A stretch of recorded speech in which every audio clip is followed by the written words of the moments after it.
You're watching the Carolina Classic Fair Friday Night Rivals Game of the Week, presented by Caring Hands Home Health. Great news, it's fair season here in Winston-Salem, and in the heart of West Forsyth High School, a fun Central Piedmont battle, East versus West.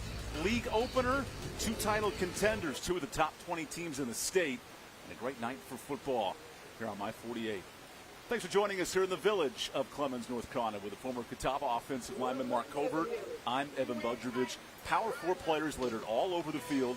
West and East have won the CPC the last 5 years. Mark, in 2025, how do we get the best versions of East and West tonight? Well, it's one of the best rivalries in the area, Evan. We know it. We've seen it so many times. But tonight it comes down to really two things. If West Forsyth can run the football like we know they can, like they have the pedigree to do, they're going to do themselves a lot of favors here at home against a tough opponent that they haven't beaten in 6 years at East Forsyth. Speaking of those Eagles, they have lacked the explosive plays they have found so often in those last 6 years. If they can recapture some of that magic on offense here tonight, it's going to help them against a very talented Titan squad. Heavy hitters on a wintry night in North Carolina. For more on this matchup, here's Hannah Brady. Yeah, guys, this game normally comes at the end of the regular season, but tonight it's the kickstart to conference play with both teams sitting at 3-2. The bye week came at a great time. West Forsyth started prepping for this one last Wednesday, going back to the basics and slowing down practice to get ready for East Forsyth's offense. Meanwhile, East used the bye week to get their guys back healthy and rested and go back to making explosive plays. And the Titans haven't beaten the Eagles since 2019, and third-year head coach Kevin Wallace told me that tonight was going to be a chess match and that his team is hungry and motivated after being so close the past 2 years to a win. He's just hoping that being in the village with it tonight gives them that extra energy that they need, guys. Thanks, Hannah. West searching for their first win over East in 6 years. It's USA night, and in the heart of Clemens, we got a great matchup on tap. East versus West league opener. Kickoff next on My 48 Sports right after this.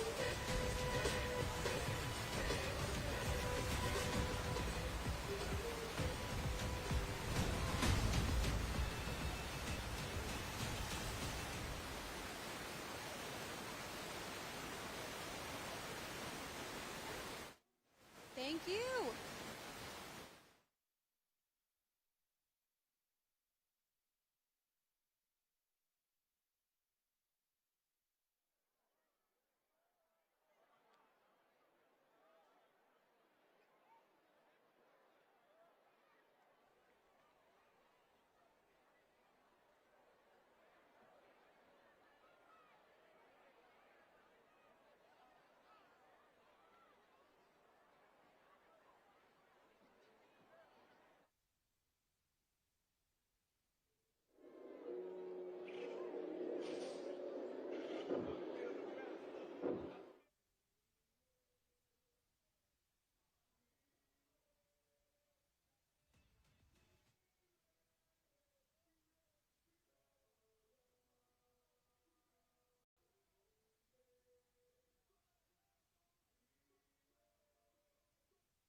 Welcome back to West Forsyth.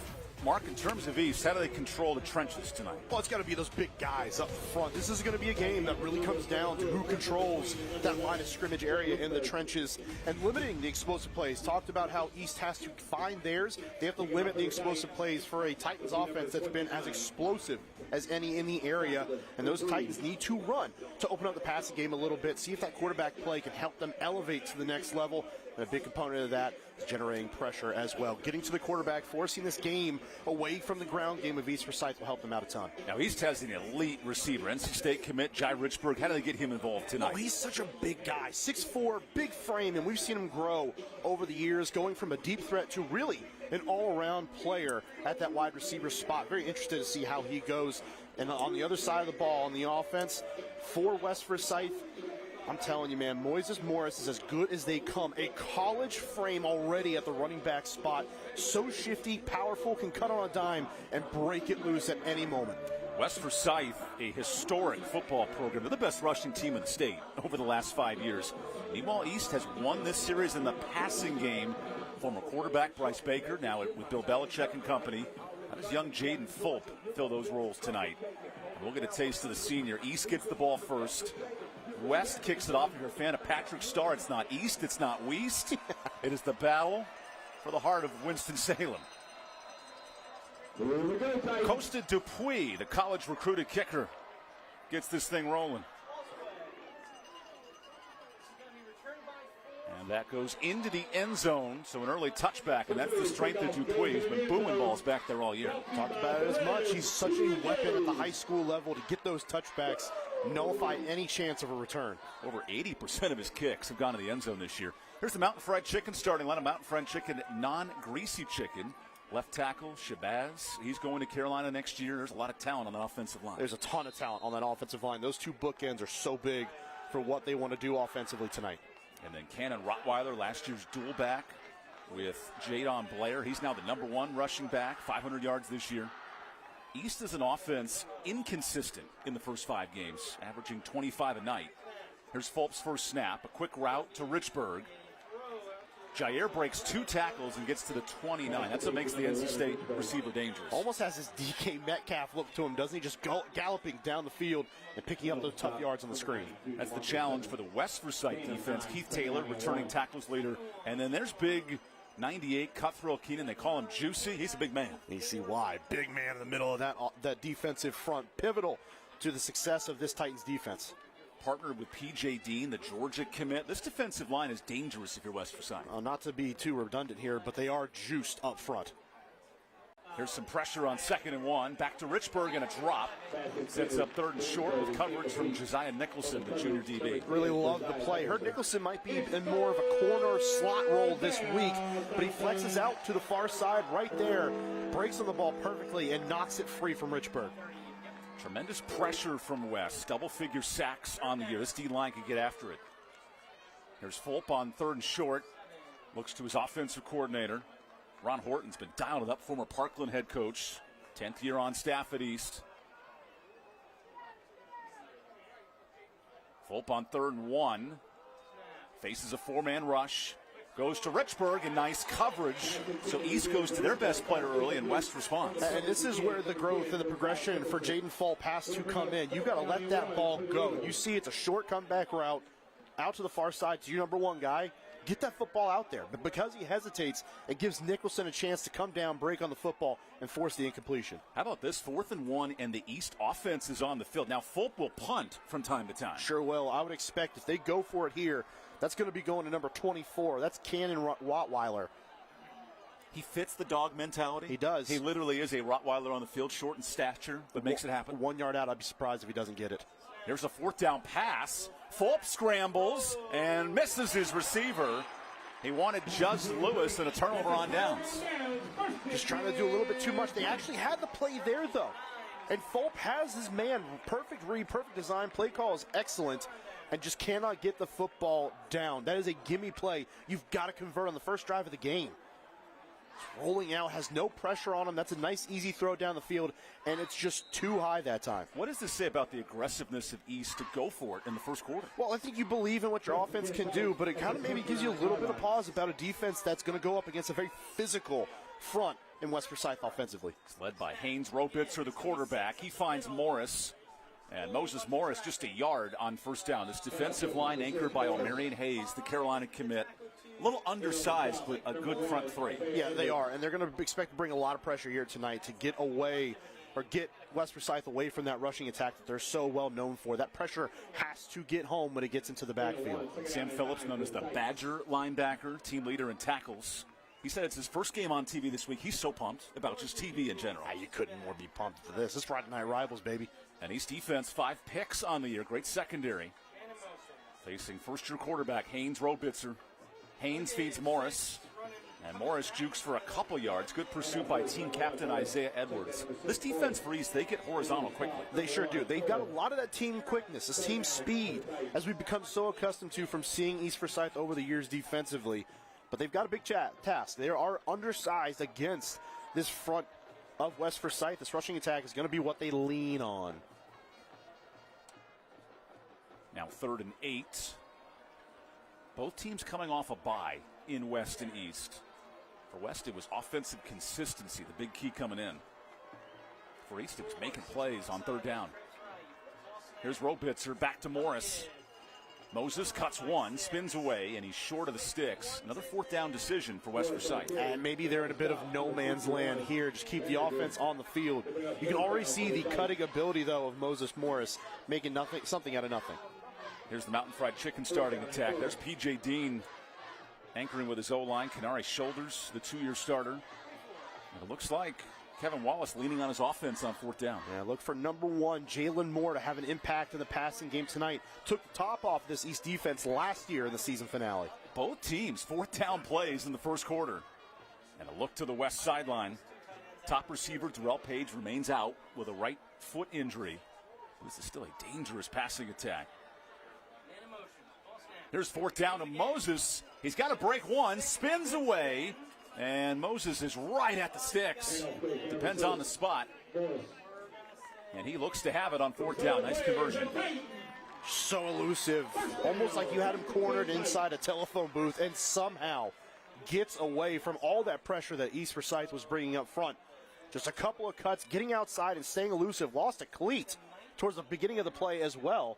You see the ability of Moses Morris, the playmaking that he brings to this West Forsyth offense. Replacing a great tailback in C.J. Blevins, who was the 1,000-yard rusher last year on a Crescent Ford first down, ride our game in style with an F-150. We're behind this offensive line, behind a bunch of Hummers up there. Inside the red zone, Morris's 5th rush. Good pursuit again by Isaiah Edwards, 21st tackle on the year. See that defensive line using their eyes, locating where Moses Morris is on the field, and then breaking off of those blocks as soon as they can. It's a challenge for this offensive line tonight. With all the speed that East Forsyth brings along that front 7, they've got to be disciplined, make sure they don't grab too much cloth and draw those holding penalties. East Forsyth, 7 new starters defensively. Zakai Mitchell, Nigel Gay, some of the captains from a year ago for a 3rd-round team at East Forsyth last year. Here's 2nd and short. Robitzer out of the pocket. Robitzer steps up. Now he goes end zone. Did he hang on? No. Braylon Morrow couldn't stay in bounds. The playmaking ability back there of Robitzer, just buying time. Eventually sets those feet and fires into the back of the end zone. Look how he just extends the play, keeping that present of mind. Eyes down the field, just cannot connect. And well out of the back of the end zone. They're working Canadian League football. They are. But not at the high school level. Goalpost at the goal line up there in Canada. Robitzer, who transferred in this spring from Lake Norman down in the Mooresville area.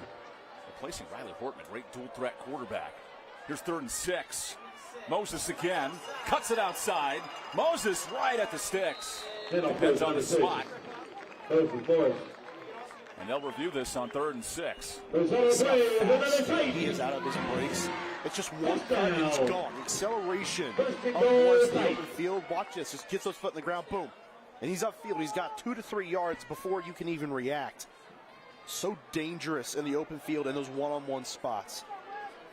Another Crescent Ford first down. 1st and goal for West. Moses for a 10th rush. Cuts it back. Moses leveled at the 5. Good stop by Almarian Hayes. And that one probably goes to the offensive line more than anything else. Moses Morris stays patient, but his line continues to stay on those blocks, and he just works his way, almost duck walking down the field behind his blockers. working off the right side of that offensive line. Really nice job. Couple pullers coming around. 3 of them, 2 linemen and a tight end. That's big boy football, Evan. 8-play, 25-yard drive off the turnover. Robitzer with a convoy behind him loses the football and finds it at the 6. Bad exchange with Shoulders, his center.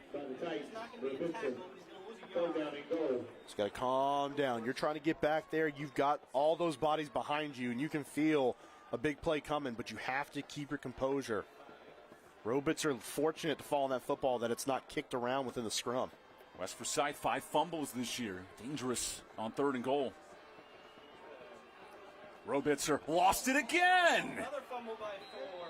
Hard to tell who has it. East thinks they do.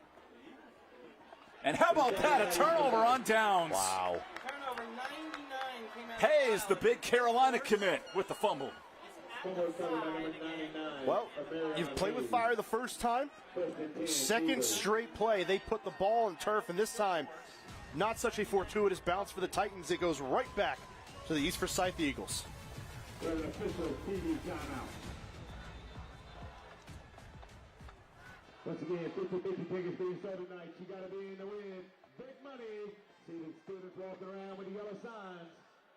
Concession stands are open on both sides of the stadium for your convenience. West Forsyth would like to thank East Coast Wings for being tonight's game day sponsor. With over 60 flavors of national award-winning wings and fresh crafted, never frozen steak burgers and many more offerings, East Coast Wings and Grill is your hometown spot for great food and good times. Visit your local East Coast Wings. Thank you to East Coast Wings for their continued support of Titan Athletics.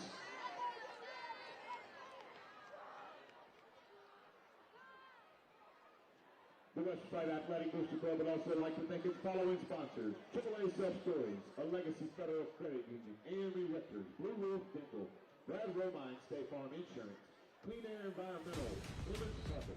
Clemens, tonight's game is also streamed live on YouTube and Facebook. Tip Top Roofing helping out with that. Faith Family Football and Roofing, and Mark, it's a red zone turnover for West early. Yeah, you can't have that. You have such a productive drive going. You get the football back in plus territory. After holding that East Forsyth offense down with a turnover on downs, you just can't cough up the ball. Did it once and then did it a second time, and they give it back. 6 turnover for West this year. That's a big talking point for Kevin Wallace. But think about, again, where they are on the field. I mean, you're going into the end zone. It's 3rd and goal. You've got to take care of the football. So Jaden Fulp from his 5-yard line. We saw this last night in the Rams 49er game. Red zone stop. Niners elected to go 3 tush pushes. Couldn't get the ball out of their end zone. Fulp, play action. He's taking a deep shot, but his receiver didn't see it. That's Christian Zepeda, the junior receiver. It may have been just behind him. Zepeda had his man deep down the field, beat him off the line. And he does his job there, but just throwing way too far. I'm not sure that pass is inbounds. No, it's not. It's about out of bounds behind him. I mean, you're asking him to go up and get that football and stop on a dime to come back to it. Jaden Fulp, 60% passer coming and replacing one of the best in East history. Bryce Baker, 75 career touchdowns. He's now in Chapel Hill with 2nd and 10. More play action. Fulp goes short through the hands. Got some trouble finding Just Lewis tonight. Sets up 3rd and long. High pass. You're asking Lewis to go up and make that catch. Still a little bit tough, but gets right in those hands. You're asking a receiver to at least go make a play for you. That time just rolls right through his hands, and now another 3rd down. This time much deeper in territory. A little bit of pressure as well that time from this West defense. It's a compass pole. Everybody's involved. East, west, north, south. 3rd and 10. Fulp forced to run. Jaden from his end zone goes short, finds Richburg, and he breaks the tackle for a 1st down.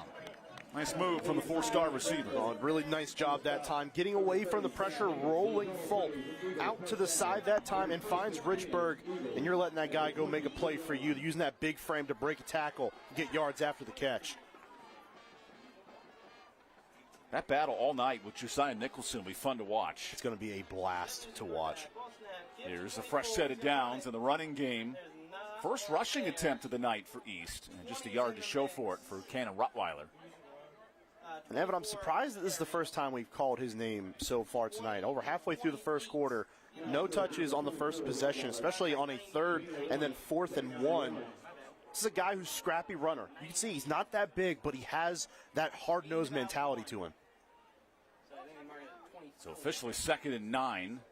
East as an offense last year, they had Baker in the passing game, but 200 yards rushing with Jadon Blair complimenting. With timeout here. So West will talk it over with 5 minutes left in the first quarter. I was saying is Rottweiler and Blair with that 1-2 punch. Jalen Murray was very involved offensively. But you have to remind yourself, you brought up Baker a couple of times, but Blair not being here, Gilchrist not being here, those are names and guys that matter.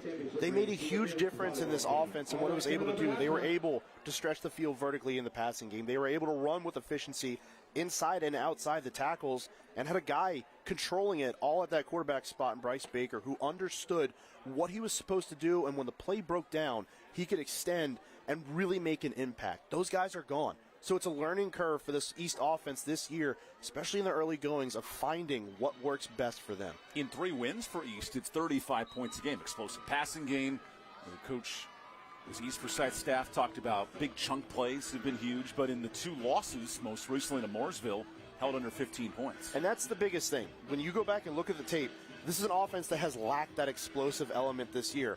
And certainly Todd Willard's not used to seeing that, the head coach over there at East Forsyth. He knows what this team is capable of. He knows the offense that can succeed. He's just got to find the guys that can execute. Now 2nd and 9 out of the timeout. Fulp goes short. Big hit on the sideline. That's A.J. Blue in coverage. He wanted Marley Williams. Just left it up high. Again, another pass down the field that's just too high from Fulp. But that time it may not have mattered. What a shot by A.J. Blue down the field. If you want college tape, there it is. I mean, that's clinic stuff. Hits with the shoulder, does not lead with the helmet. That is everything they teach in football now. Blue just a sophomore. 4 picks as a freshman last year. This kid's going to play in college somewhere. See the reaction as well from him, just getting down the field. East 2 of 8 passing in this first quarter. Here's 3rd and 9. Fulp. Again, an out route. Richburg hangs on. But did he get enough for the first? No, they rule him incomplete. I'd like to see that again. That was real close for the NC State target.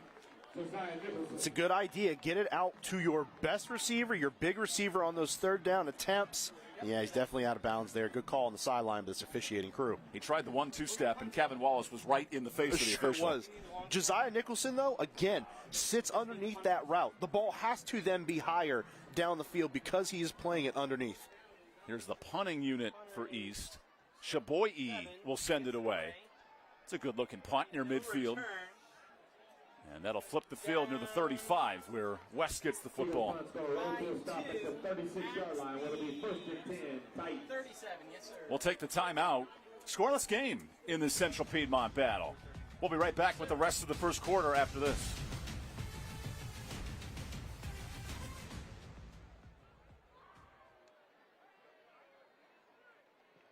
We have an official TV timeout on the field.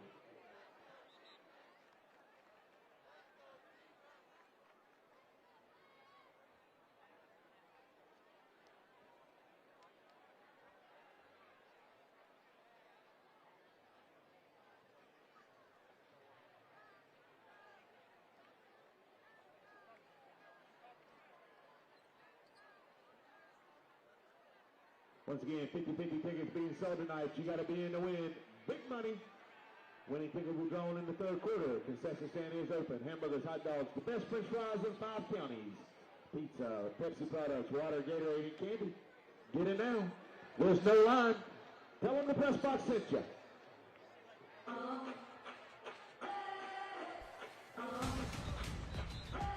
Now, how about that hat? That's committed to the assignment tonight in this interconference battle.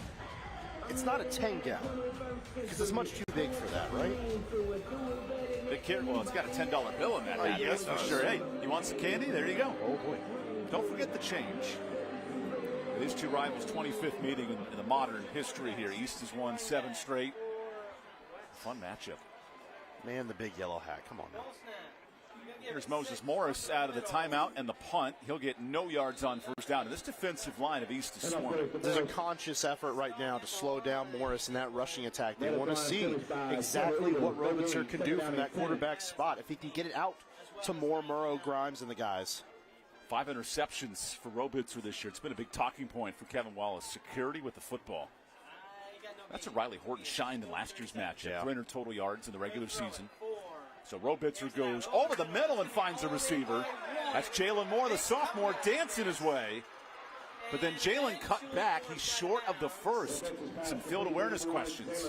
A little bit that time. Try to stretch out there at the end, but you've got to understand, he was alone in the middle of the field. Just get those yards. I know you want to break one, but just get those yards up the field.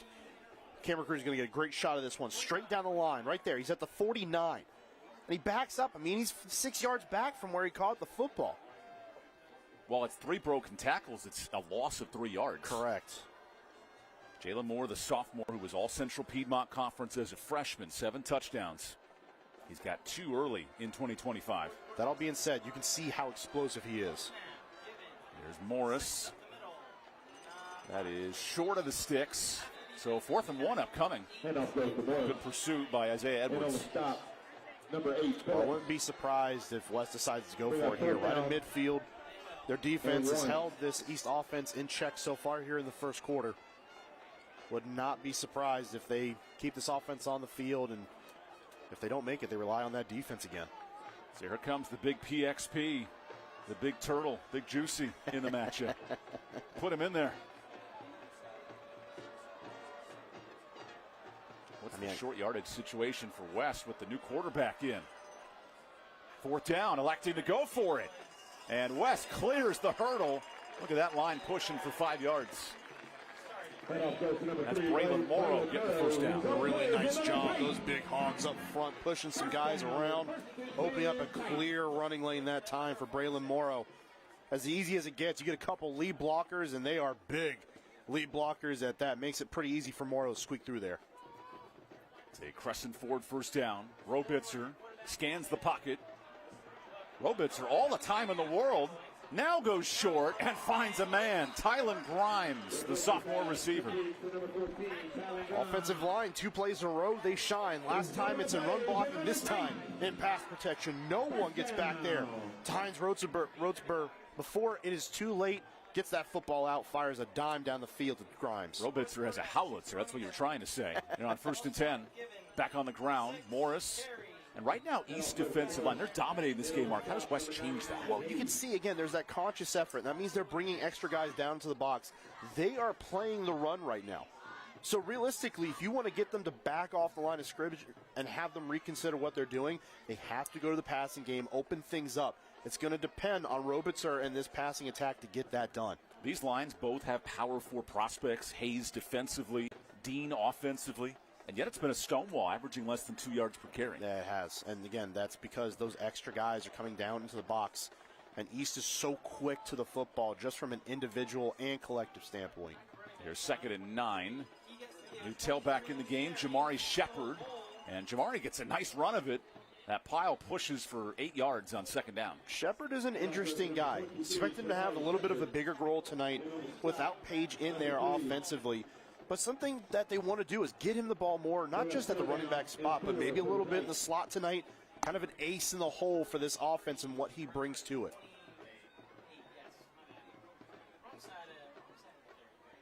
Morris and Shepard, big part of the running game with Page out this week, finding some depth. Here's 3rd and 4. Morrow back in at QB, and he's tripped up. More pursuit from this East defensive line. And guess what they're going to do here, Evan? Bring in the heavy unit. Yeah, same thing they did earlier, and they come right back out onto the field. And there comes Keenan Cuthrell. They call him Juicy. He'll be pushing this pile on 4th and short. You know, when your color analyst and your director are big Eagles fans, all I'm hearing in my ear is tush, push, tush, push, tush, push this whole game.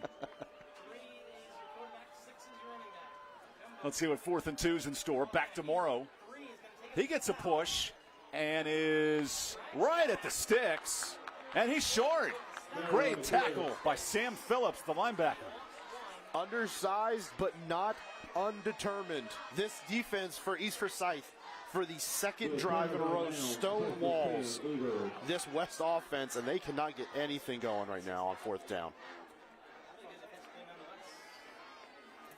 Here's tonight's Beatty Plumbing fan cam. Beatty Plumbing straight flush beats a full house. You know, after a fourth down rush when you get stopped, the fans aren't as fired up. I get it. Well, again, in a rivalry game like this, you want to be able to get that early punch out of the way, get the first points on the board. And right now, this is a defensive battle. West 0 for 2 on fourth downs on this end of the field. Here's a quick toss. Now down the middle, incomplete. They wanted Christian Cepeda, the big receiver. Flag on the play. So that sets up 2nd and 10 on the long incompletion. It's another one over the head down the field. Here comes our first flag of the night. Holding against the Titans. 10-yard penalty. At halftime of this week's Medical Minute, presented by NCDHHS. NCDHHS managing the delivery and health of human-related services for North Carolinians. Good news, penalties have been pretty easy so far, just one. Well, not too bad. Pretty easy first quarter for this officiating crew. And a very physical game to start. Both defensive fronts. Again, the trench is so important in this game. But J.R. Fulp just 2 of 9 passing in the first quarter. Making their presence felt. Some huge shoes. Jalen Rayner at Arkansas State. Bryce Baker at Carolina. The last 2 quarterbacks who have won over 50 games each. Here's Fulp. Miscommunication. Jaden running for his life. And Fulp is tripped up. This West defensive line, DeMarcus Simmons on the sack. Oh, there's so many names you have to watch out for, and DeMarcus Simmons might get overshadowed at times, but in his own right, 6'2", 250 sophomore can bring it. 3 tackles for loss already on the year, make it 4 as he gets back there with the pressure. West defense, double-digit sacks on the year. There's a timeout. End of this first quarter here in Clemens. Bunch of bowling balls and some fourth down stops. We'll take the timeout. 2 physical defenses getting after it early. All scoreless on My 48. Westside would also like to thank the following group of Dub sponsors: AAA Self-Storage, a Legacy Federal Credit Union, AMA Records, Blue Wolf Dental, Brad Romine, State Farm, Carpet, Clemens Trace Phillies, CP3 Basketball Academy, B.S. Brandon Plumbing, Hayworth Miller Funeral Home of Louisville, Heather Hopkinson and Associates, Hagen Financial, Heidi's Uniforms, Foot Chicks, Ian's Bodywork, Marzano Group, Optimal Health Chiropractic, Sammy Sliders, Stephanie Vestal, Berkshire Hathaway, Sunbird Storage, Tanglewood Chiropractic, and Truer. Thank you for being sponsors of the 2025 Athletic Booster Club.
One quarter in, the battle of East and West is a fourth down stop competition. Right now, East gets the football back. East has won 5 straight in this series, dating back to 2019. Right now, J.D. Fulp struggling to move the football through the passing game. And it's just been high throws. If he's getting some of those throws down, giving his receivers a better opportunity to make a play on the football, catch it, and get up the field, it would help them a ton. After the penalty, 2nd and 19 to begin the second quarter. Just negative 8 yards rushing for East in that first quarter. Here's Volpe on second down. He goes near side, and nice catch, staying in bounds. Christian Zepeda, his 25th catch on the year. And a well-delivered football down the field. Zepeda does a great job winning the route, comes back, and that time, Volpe was able to bring it down, put it right on the money along that sideline. That is a good throw down the field. Well located from Volpe, first-year starter at quarterback. Here's 3rd and 8. Volpe out of the pocket. He goes to Rottweiler, and great form tackle. Good pursuit by linebacker Nick Goodrum, the senior captain. And he is a high motor guy. Sideline to sideline. He's got that speed that you want to cover those backs. Out of the backfield, Rottweiler squeaks out into the flat. You need to make that one-on-one play. And Goodrum is right on the money to make it. These defenses have come to play early, Mark. They sure have. A West program that lost in overtime, 36-30, 2 weeks ago. Kevin Wallace, he watched the film so much he got sick of film, he told us. There's a good boot by Chaboy. And that punt will now be pinned inside the 20. That's where West takes over 1 minute into the second quarter. Well, West has been able to move the football so far, Evan, but it hasn't been without some challenges. This East defense has really done a great job of bottling up this rushing attack for the most part, and there has not been that one explosive run that has really opened up the rest of their attack so far.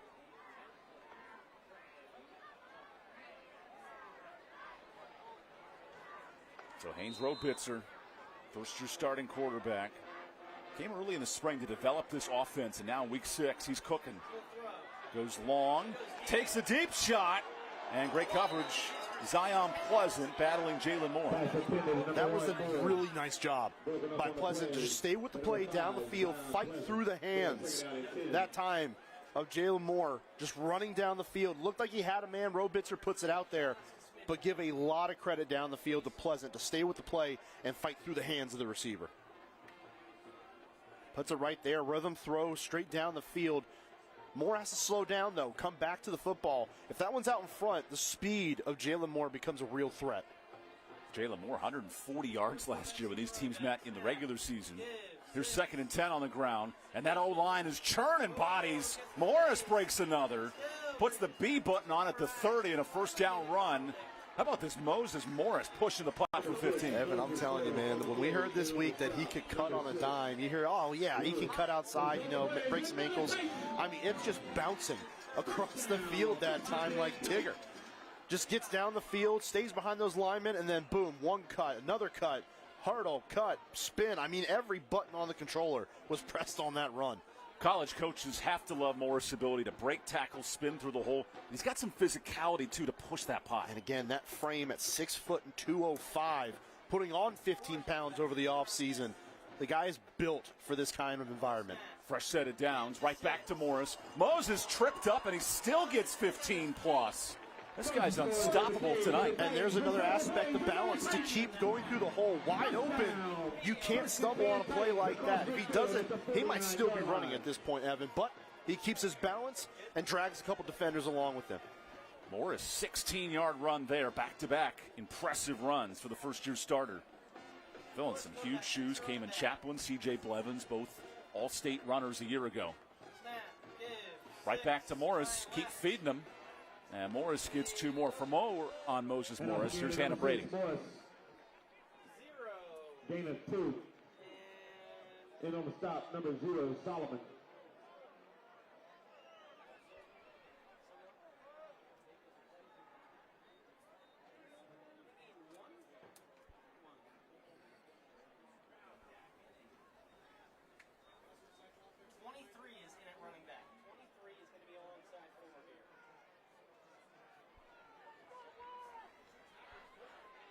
So it's 2nd and 8. Little misdirection. Here's Morrow on the reverse. And he'll gain 2 yards there. 3rd and long coming up. So now in these situations, 3rd and long, you got to have your passing game to rely on this time. We've seen a couple different times this offensive line has given Robitzer a lot of time. to sit back in the pocket and survey the field. Can they do it again? Will you bring more pressure if you are East Forsyth? There's a whistle and a quick chance for a timeout to talk this over.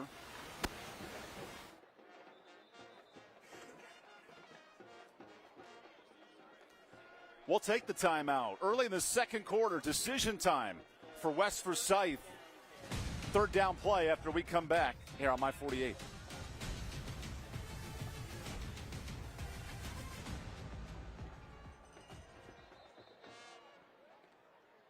We have an official timeout on the field.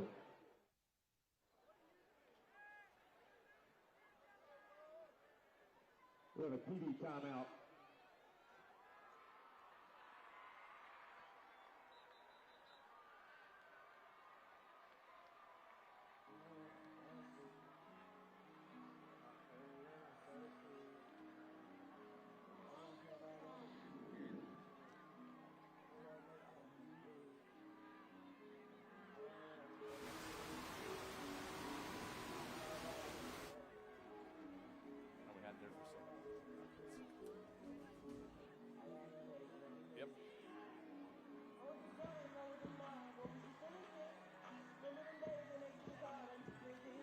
We're back with tonight's winning row. Everyone in that row gets free tickets to the fair, which begins tonight. Woo! We got all week to celebrate. Carolina Classic Fair, barn to be wild. Get your tickets the next 10 days. Head over to the Classic Fair in the heart of Winston-Salem. Great time, man. Get to the fairgrounds, Mark. Please. You don't got to tell me twice. We actually kind of spoiled it. We're going to bring food from the fairgrounds here tonight and try it out at halftime. A little bit of a tradition we're building here, is it not? As part of our My 48 halftime report. More like the Watch Us Eat halftime report, but we'll make sense and fun, too. 3 fourth-down stops early in this first half. So here's 3rd and 7 for West. Robitzer has time. Robitzer rolls out. Pursuit. And Robitzer tripped up. He'll gain a couple, but Adrian Solomon, great coverage by the senior linebacker. Well, and this is a guy that is the vocal leader, not just of the defense, but of the entire team.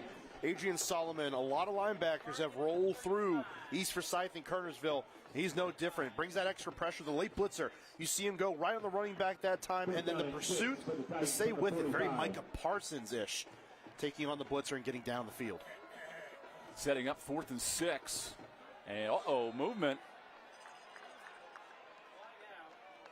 Tylen Grimes thought he was on go on 1. Instead, 5 more yards. Does this change the decision on 4th and 10? You're still back at around the 50, or right at the 50.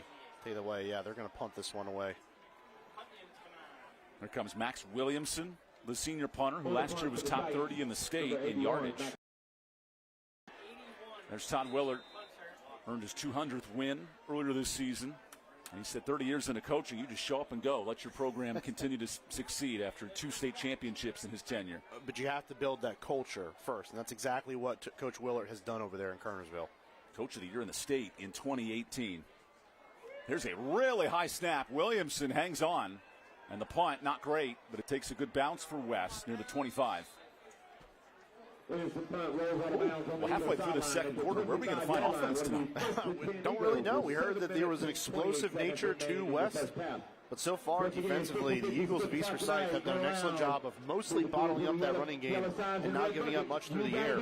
Vice versa, this West defense has done a great job limiting those throws down the field, and when they have gone down the field, there hasn't been much success, whether it's been great defensive play or just overthrows. This is an avatar match. If one team lives on the ground, one team lives in the air.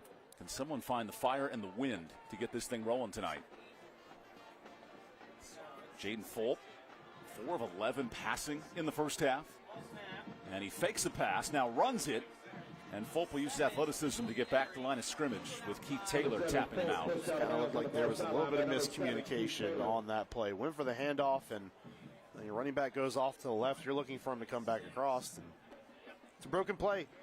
Fulp just does what he can to get something out of it and ends up losing a yard. Ron Horton in this offense that scored 40 points a game last year. It's been hard churning in 2025. Filling the shoes of 5-star quarterback Bryce Baker. And how about Ron Horton driving from Raleigh every day to help out this program here in Kernersville? Yeah. Big commitment, but you can see how much someone cares. They dedicate that much time to come. Very nice. Here's an inside handoff, and Minka Fuller will get a yard, if that. 3rd and 9 upcoming. Although West claims they have the football, but the ball was ruled dead. Fuller progress. Now with that one, didn't they? That's P.J. Dean. Yeah. Something about those Bulldogs and finding the football. Especially on that defensive front, man. They have been so stout for years and look like they've got another stud coming their way in Athens. Michael Williams, their latest first-round pick in the NFL. That is an elite room in Athens. Can he stay out of trouble on this 3rd and long? Already 2 sacks tonight for this West defensive line, led by Big Turtle, number 99. Full the screen. Richburg can't hang on. That would have been way short regardless. And West sniffed that play out. Yeah, a lot of pressure got there way too quickly. Those screen passes, you've got to at least get something as an offensive line. Chip a defender, hold him up for just a second. You see right there, P.J. Dean slow plays it, ducks the shoulder underneath, and gets pressure enough to force a low throw and an incompletion. That's 5 of 12 passing for Fulp. Nothing easy in this first half. A lot of the times you go against this defensive front, they are not going to make anything comfortable. Chaboy to boot it. He hit it off the side of his foot, and it dies near midfield. That's where, it hit way east for a second. Friendly fire, ball at the 45. We'll take the timeout. It's a punting game here early. East versus West. Who can move north and south for touchdowns when we come back? All scoreless here in Clements. Stick with us on our My 48 game of the week. For an official TV timeout on the field.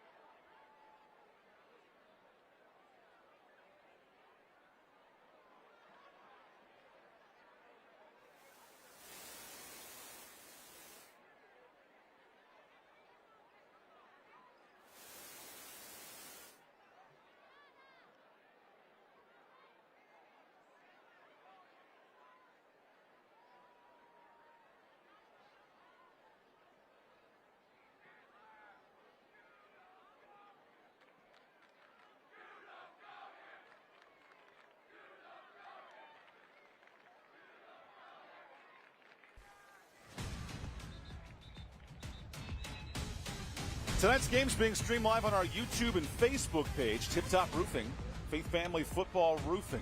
And in the fourth quarter, we'll highlight the school bus stop of the game. The law in every state requires drivers to stop when a school bus, that stop arm's out and the red lights are flashing. Looks like the East student section needed a little juice after a scoreless first half. Yeah. Also at halftime, our Medical Minute presented by NCDHHS. Fresh set of downs for West, who's had the ball for 13 minutes, but 3 trips to the red zone, no points. Jalen Moore in motion. Here's Moses.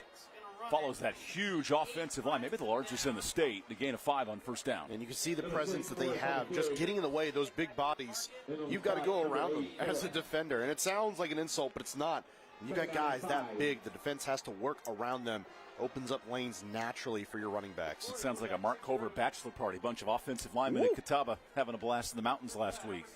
Back to Morris. That time he stuffs the run. Great pursuit. Another tackle. But we do have a flag on the play. Solomon Brown a bit confused, the senior backer. And a 5-yard penalty here on West. 5-yard penalty. You know, Evan, I halfway thought I heard a whistle towards the beginning of the play, but it just kind of seemed like it played through, so it should still be second down. Yeah, 2nd and 10 after the penalty. Robitzer, the counter. Moses breaks the tackle, and Moses gets 8. All that penalty yardage back. His patience in the hole is impressive. It is, and the pulling ability of this offensive line is as well. They're getting out in space, and they're coming around and getting on defenders and holding those blocks down the field, giving Morris some time to survey. See right there, he gets there, and before he's hit, he's already back up at the 50. So that's a 5-yard gain automatically before contact. Kevin Wallace noted the vision of Morris. It's not just the speed, the power, his ability to read those holes. And when there's 3 college athletes on this offensive line, Morris can be very patient. And you can see when the game slows down for guys, you can notice it on the field. Morris back to it, third down. He turns the Jets on and gets 3. There's the first down, moving the chains. So he knows when not only to be patient, but hit the gas pedal. And it's situational, right? Like right there, you just got to worry about getting the first down. You're battling a little bit here, scoreless game. Just get the necessary yards. There's no need to dance. Just get upfield north and south. The tip-top roofing first down. Moses Morris, 8 yards to carry coming into this game. Now 100 yards total, 4.5 tonight. But this is where West has struggled. 4 trips into East Territory. Robitzer looks right. Deep shot. Just past Jalen Moore. And he wanted the deep threat, the sophomore.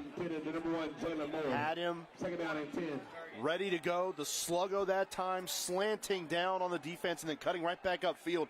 You see right there on your screen, Jalen Moore was wide open down the field. Robitzer just leads him to the sideline that time. You just got to throw it down the field. Let your guy go make a play, run underneath the football.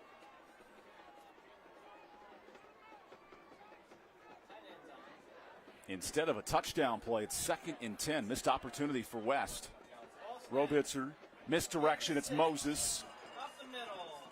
Staying on his feet, breaking the tackle. And to the 36-yard line, 3rd and short upcoming. And the stop for Sam Phillips. It's got to feel so good as an offense when you've got a guy in the backfield who can do that. You're looking at a 2nd and long. Instantly, you're now in 3rd and manageable because of his running ability. Of course, the offensive line doing their job, but he can create so much, can Moses Morris. 3rd and 3 for Kevin Wallace's offense. Morris again.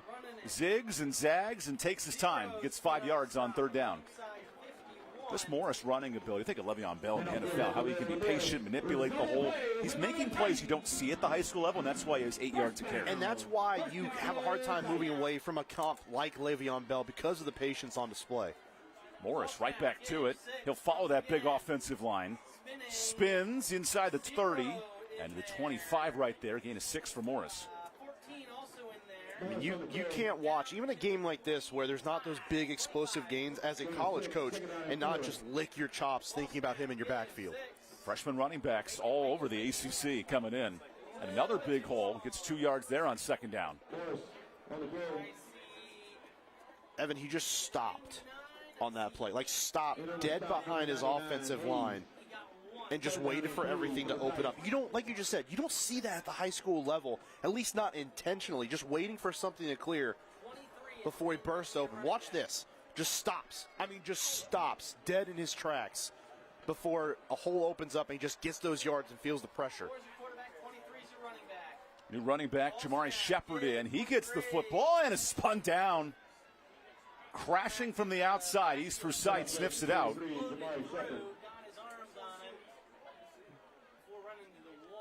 Well, you got to think they're going to go for it yet again. Chaboy and Phillips helping out on the stop. Decision time here. 3 straight 4th downs for West. Got to keep on the ground here. That big package coming back in to take this snap. Here comes Big Juicy 98. But still no Moses Morris on the field.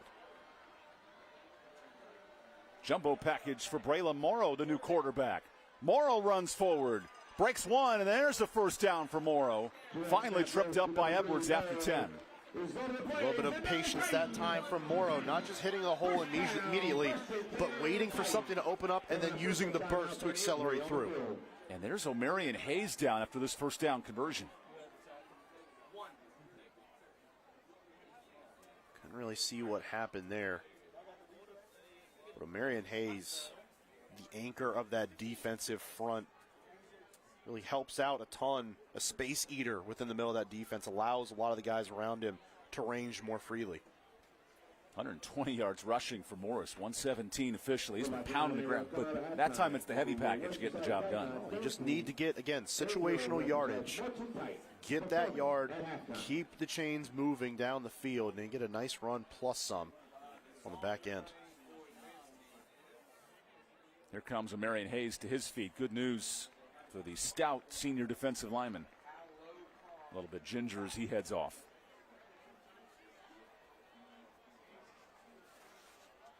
.6'1", 300, and Evan, that is a built 300 pounds. That's a college-sized defensive line. Yes, it is. And there's a reason he'll be playing at the Power 4 level next year. That'll be the test for Chosen Hyman, Edwards, and the rest of this defensive line. First and 10 Titans from the 15. Now from the 15, West with the football. Morrow pounds forward. Morrow inside the 10. Big chunk on first down. Nice drive going so far, not just for the West offense, but for this offensive line. These runs are now starting to take a beating on that defensive front of East. Quick no huddle for Morrow in this modified attack. Morrow gets it, follows Moses, and he's spun down for a 1-yard gain. So here's 3rd and short coming up, Mark. This is a huge decision for West Forsyth. Just got to keep it, again, on the ground. That's what's worked almost this entirety of this drive, keeping it on the ground here. And they're keeping that offense out there, of course, on 3rd down, but that big package comes back into the football game. Here's a timeout and a chance to talk it over. Official timeout on the field. So for more on West Forsyth, here's Hannah Brady. Moses Morris, and being a running back is in his genes. His father, Maurice Morris, was a professional NFL running back who played for both the Seattle Seahawks and the Detroit Lions. Morris grew up around the game in NFL locker rooms, but Morris said that his dad raised him to where anything that he had to do, his father made him work for it. He said he feels like that's what shows on the field for him Friday nights in the way he plays, the way he runs with determination that he wanted to make his own name, not right off his father's success, guys. Well, he's made quite an impression in this first half. Yeah, he has. To speak on his father, though, Maurice Morris could run the football, fellas. I mean, he could run the football for the Seahawks back in the day. You can not easily see where that comes from, though. But it's different because he says he wants to have that mold to him as what he does. Maurice was not a guy that did a lot of juking, shaking, spinning, anything like that. Very north and south guy. So you can see where Moses looks at it, says, I want to be running back, but I want to be my own guy. And you can see how he sculpted his own way at being kind of an all-around utility guy. Last week, 215 yards, a couple touchdowns, and that overtime loss. Another injured player, that's Sam Phillips, who Hayes has come back in, but Phillips exits. Might be a heavy dose of Morris here in the red zone. Again, they've been so good at running on this drive. You've got to think, especially now, a couple of defenders out, you go back to the ground game yet again. Final minute of this first half. Morrow feeds Morris, and Moses is tripped up. Another 4th down here for West. And I'd go for it again. Who's 0 for 3 in these spots in the red zone. At some point, one of these has to break through, and you're now on the doorstep of the goal line. That big package still back in there. And Costa Dupuis got a great leg, 5 of 6 on field goals this year. But West, they want this 2-yard gain. And only those 30 seconds left as well. Morrow, he's keeping. Morrow jukes, and Morrow's held up. Another 4th down stop. Good night. Dominic Chaboy-E. He's a boy. He's a playmaker. It sounded better in my head, but what a stop on 4th down. Stop by the East defense again. Getting run on the whole way down the field, find a way to come up with a stop here late in the first half and keep us scoreless here in Clemens. What a play by this defensive group. Any thought on the kick as we move forward if you're West? Well, look, you're playing to win this game. You understand what you've done on this drive. Continue to go with that. But as we get into the later parts of this game, you got to start weighing those decisions more heavily about just getting points on the board. Timeout, East Forsyth. East calls a timeout. And that's before the snap. Maybe some procedural stuff. I guess I'm trying to figure out how much more procedural we want to go than taking a knee and getting out of here. While we have a moment, stay tuned for the My 48 halftime report. We'll have the Tatum and Atkinson Scholar athletes, interviews with the principals, the coaches, and some fair food. My 48 Sports, your home for local sports. There's literally fair food right behind us right now. I'm ready to just like turn around and take it, but you I got to be patient. And Can you smell it, though? No, how could you not? Oh, my gosh.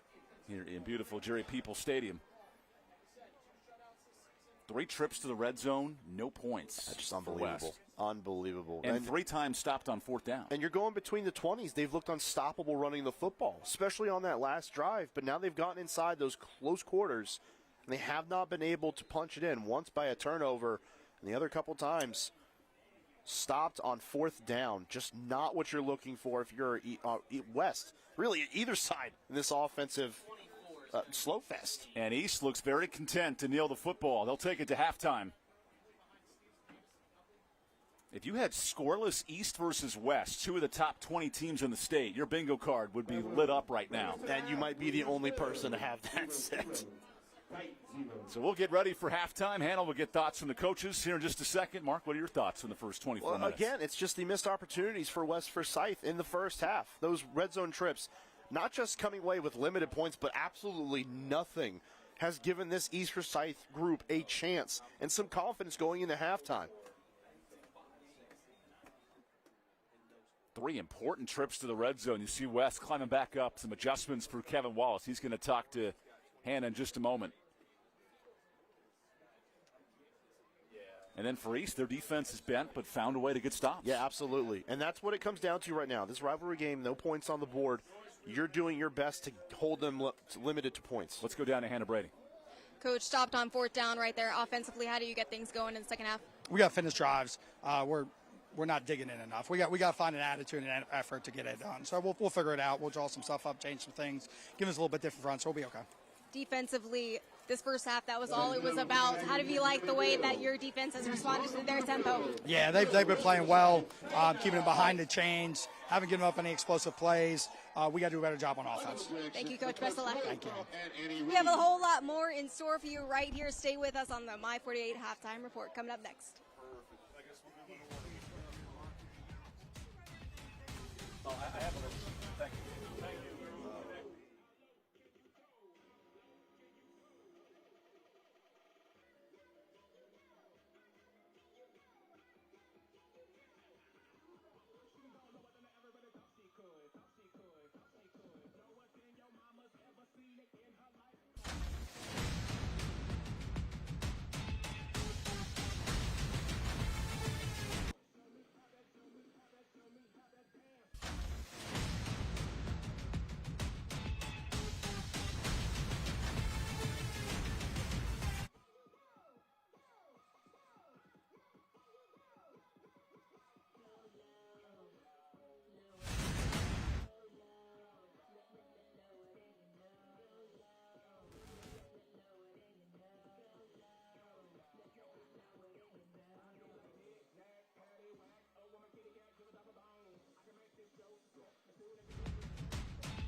Round of applause for your West Forsyth Titans.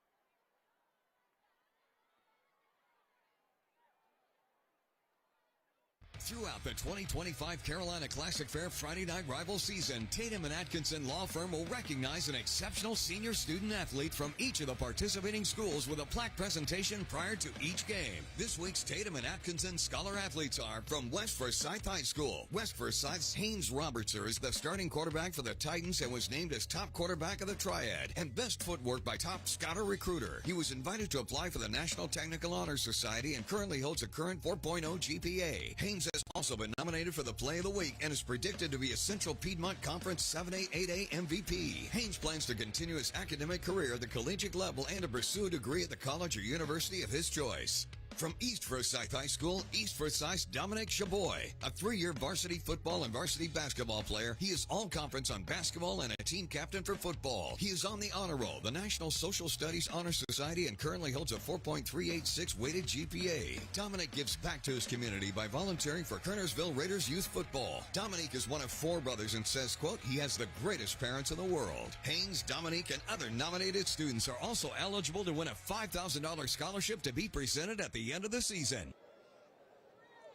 You're watching the My 48 Halftime Report. My 48 Sports, your home for local sports. I'm Hannah Brady, now joined alongside West Forsyth Principal, Mrs. SC, Ayanna Sutton-Chaplin. Mrs. SC, thanks so much for the time. Just first, let's talk about how you have the opportunity of leading West Forsyth. How do you overcome the challenges of leading a large, comprehensive high school as well as such strong athletic programs? Well, I believe athletics play a critical role in fostering not only academic excellence, but also the social and physical development of students. And I am grateful and blessed to have unwavering support from my athletic director, my assistant athletic director, and their leadership and commitment to our athletic programs have been phenomenal. And what life lessons do you teach your student athletes and your students? To stand on business, being responsible and accountable, owning their choices, both good and bad, being a person of integrity, being able to persevere through adversity and different challenges that they may face. And speaking of adversity, how have you seen your students and faculty rise above challenges this school year within transitions? Wow, my students as well as my staff, they have been very, very supportive through all these transitions. And while the transitions and changes have impacted the students and the overall culture of West Forsyth, we are persevering and we're going to push through together. Well, Mrs. SC, it's always a pleasure having you on the Halftime Report. Thank you so much for your time. Have a good night. Thank you. We'll be right back. A whole lot more in store for you on the My 48 Halftime Report. We'll be talking to the assistant principal for East Forsyth High School. Stay with us.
Welcome back to the My 48 Halftime Report. I'm Hannah Brady, now joined alongside the assistant principal for East Forsyth High School, Carmen Lemons. Carmen, thank you so much for spending a few moments with me on the My 48 Halftime Report. Thank you so much for having me.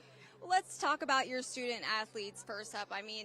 Just talk about what's unique about East Forsyth High School and how your student athletes excel both on the field and in the classroom.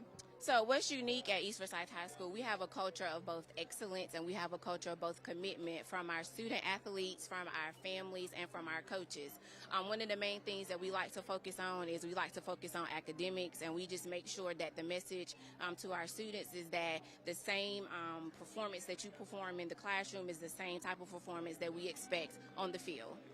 Now, at the end of the quarter, what's the energy around campus right now, and what are some goals that you're most excited for?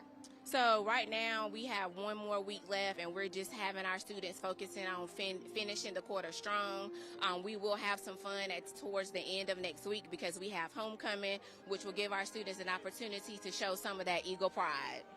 Well, Garmin, thanks so much for joining me here on the My 48 Halftime Report. We appreciate it always. All right, thank you so much. We might be at halftime here, but there's a whole lot more football happening across the country. Let's take a look at some of the Friday Night Rivals highlights from across the country. The best Thursday Night Lights and Friday Night Rivals highlights from across the country. Are you kidding? What just happened? Flipped out of his hands, and it's a touchdown for Jaden Pierce. Are we doing... Oh, my goodness. Here's Knuckles. He's going to take a shot for the end zone. Running under it, making the catch. What a catch by Cade Mitchell. Holy cow for the Food City touchdown. And Well, stop of the game, Jeremiah Cruz. He had a few of those tonight. Jeremiah laying the wood. 250 yards passing. Now he wants to take a shot. Looking to hang this one up for Gardner, and he drops it to him, and Gardner makes a move at the 35. Gardner's still on his feet. Gardner's got 3 touchdowns tonight. Senior's got 5. Colville fires. Ball is intercepted by the Rams. It's Mason Wydra with the pick. And here comes the Rams the other way on the turn. Here he goes, right side of the field. Wydra with some blockers. Wydra on the return of the interception. He's all the way down to the 10, the 5. Wydra returns it for the score. Mason Wydra. Receiver in motion. He will roll right. Under pressure. Still on his feet. Trying to find somebody downfield. He's in trouble.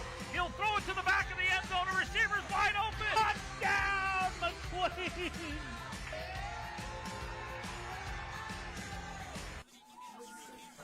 Welcome back to Clemens, North Carolina, and nothing brings people together more than faith, family, football, and fair food. The fair is off and running. He's Mark. I'm Evan. Hannah's going to eat down there. Let's dive right in because we could talk about food all day. These are the Deep Riz Smash Burgers. So, Mark, here you go, my friend. There we go. You're about to get married. This might be the greatest night of your life. Eating some fair food. Up until 3 weeks from now. Until a couple of weeks from now. That? Look at that bad Smash boy. Masters. Thank you so much. Yes, thank you. Oh, man. The bacon hits. Bacon's fantastic. Yeah, it does. You know, we heard that there was like some pickle, spice to aioli it. in there. Yeah. A little bit of jalapeno. It's pretty good, though. Oh, really good. I'll tell you what. Have another bite of that. And then we have jerk chicken meatballs. So let's just keep the party rolling. Little taste of Jamaica mix in there. You want some meatballs? Yeah, whoa. But more of an Italian thing normally. Hannah, what you got going on? I got a burger down here. I'm about to dip it in this sauce, too. I just had that you got meatball. sauce? That was pretty good. Yeah, I got sauce. Whoa. Yeah, you got all Look the at this. all the razz down there for us. The meatballs Look at are that. nice. And That's the amazing. jerk chicken Take a little corn too. I mean, I'm not going to go all Kobayashi on you for Look you. at this thing. That's pretty tasty. They're good. Ooh, the spices on the my corn are goodness. fantastic. Look, it's Hannah's first fair food game. So we're trying to break her in the good way Hannah's here. so polite My and first fair appropriate food. and following the rules. And Mark and I are just going all in. Oh, yeah. Well, what, third year doing this now? These smash burgers are worth every bite. Hannah, you got to understand something. When we're doing this, there are no rules. Ultimately, there are no rules. All within in, this. have some fun. Hey, by Oh the my way, gosh. how about our friends from Thirst Brothers? These new lemonades. I have the OA flavor. Oh, and wow. You got the cotton candy flavor. Yeah, very Look at good. that. Try these out. I got like wipe my hands Y'all off. have this waffle on the stick. Look at this. Look at that Look bad at boy. that. Look at that. We have a couple up here. Actually, we haven't gotten to I already this ate yet. some of my waffle earlier. Yeah, I he will did. apologize. He got That's excited. pretty But it was right cinnamon flavored. It was fantastic. So look at this. Look at this bad boy here. Look at that. Oh, my goodness. I think it's like an Oreo flavor. It looks a little... It doesn't taste like blue raspberry, I'm in but heaven. it's blue. No, this tastes like a strawberry shortcake. This is incredible. I love my wife, but I love the fair so much more. So any chance we can go to the Carolina Classic Fair, we're going. I haven't been to the fair in so long, We're going all week. We got a great so I'm opportunity. going back to my childhood right now. The food's really good. Oh, I think we got one more thing to try here. So, So, okay, so what she got down there? Which you did lemonade the do you have, corn, Hannah? you did the I have- waffle on the stick. I have Down there. strawberry creamsicle soda right here. Watch that Strawberry waffle down. creamsicle soda. Oh my gosh. Oh, that's pretty tasty. Is it? Yeah. It's not too sweet. It's not too sweet. It's a little sweet. It's the right amount of sweetness, I think. That's how we do it. We got plenty of extras for the crew, too. Yes, we do. Especially the jerk chicken. I could roll through that corn. My hands all are a night little long. sticky. We've had a little bit to eat. We got more football going on. We'll be right back after this because we're going to enjoy some food. Talk to you guys in a few minutes here on My 48.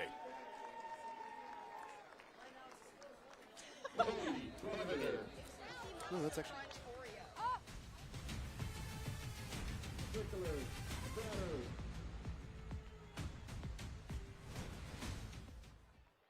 Nikki.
The North Carolina Department of Health and Human Services is proud to present you with this Medical Minute.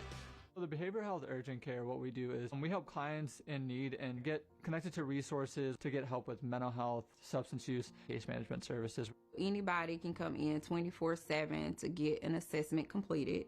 The first step is the hardest step, but once you get in, we'll make sure that we walk you through the process and explain things clearly so that you feel more comfortable with coming in. Behavioral health urgent care is where you go when you have an emergent or urgent need. The same as you would take a broken arm to the emergency room, except you're coming to us because you aren't feeling emotionally well. I think we offer comfort, having a sounding board, having somebody who understands and can empathize with what they are going through. To learn more, visit ncdhhs.gov/crisis services. This Medical Minute is brought to you by the North Carolina Department of Health and Human Services. Welcome back to the My 48 Halftime Report. I'm Hannah Brady, now joined alongside Lillian Craven from the Carolina Classic Fair. Lillian, while Yodi and Ethan are doing a pretzel stacking competition, we're going to talk a little bit about the fair. It started today, which is so exciting. So tell me a little bit about what is new at the fair. Well, we've got some new foods, and y'all just sample some of those, so those are really awesome. We've got the QRC Ice Rink and the U.S. Army Grandstand shows. All that is included with your fair admission ticket, so we're super excited about both of those. Now, speaking of the food, it was so good, so good. Thank you for providing that. But just talk to us a little bit about what's on the menu for the fair. Yeah, I mean, there's deep fried everything. Y'all tried the burger. There's deep fried peanut butter cookie dough. Dubai chocolate is a big thing right now. Strawberry and everything is sort of popular, so lots of good options. And then what are you excited about most for the fair? Just to see everybody out and about. I mean, it's a yearly tradition in Winston-Salem that we get to put on, and it's just really special. This is our 143rd year, so it's, like I said, it's really special to see everybody come out in our community. Well, Lillian, thanks so much for your time. And we'll have to get out to the Carolina Classic Fair, and I think Ethan won our pretzel stacking competition, so a whole lot of fun happening down here, guys. Thank you, Hannah. I was too busy eating, but I really enjoyed that pretzel stacking competition. How about some numbers from this first half? Because it was a tale of two different ways of moving the football. West on the ground, East through the air in those first 24 minutes. There just wasn't a lot, though, for East. And that was the biggest problem, is they had a couple of passing attempts that they had. Offensively, receivers were open. Down the field, had yards to gain, but just some throws that were overthrown deep down the field limited their explosiveness in the first half through the air. You see the rushing for West, impressive in terms of yards per carry, but it's 3 trips to the red zone and no points for West. Yeah, and then that's going to be the biggest thing we talk about potentially for this ball game, depending on how it finishes out. Is West really had an opportunity 3 different times to not just get points on the board, but really the way this game went in the first half put a stranglehold on what was really a thing that they haven't been able to do in the last 6 years, is beat this East team. They just need to find a way to get to the end zone and get points on the board. And Hannah Brady, hello. How you doing down there? Defensive first half. How did you like the way that group responded for you? Yeah, I mean, what else can you say from our defense? I mean, they've been playing lights out all year. Somehow we got to get this offense going. Speaking of the offense, all week you talked to me about making explosive plays. What was the message in the locker room to do that? Right now, we'd like to get 5 yards, to be honest. So we just got to take whatever they give us, and we got to try to move the chains. Thank you, Coach. Thank you so much. Back to you guys. Todd Willard's such a nice man. He is. He is. You can tell there's a little bit of frustration there right now, but they have everything figured out over there on the east sideline. The 200-game winner looking for adjustments at halftime. All scoreless here in the Village. We'll be back after this.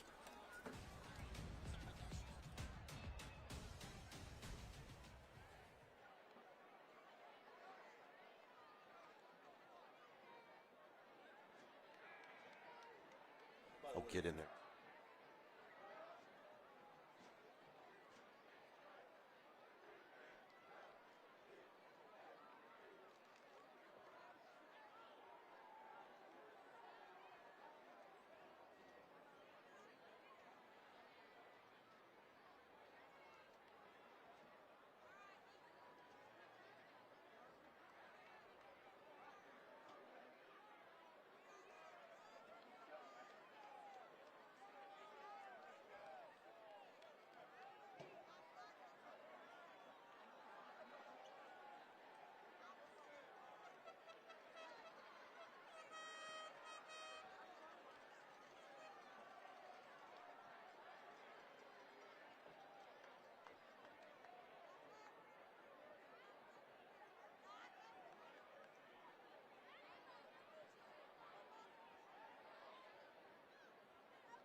A scoreless 24 minutes here in Clemens, West versus East.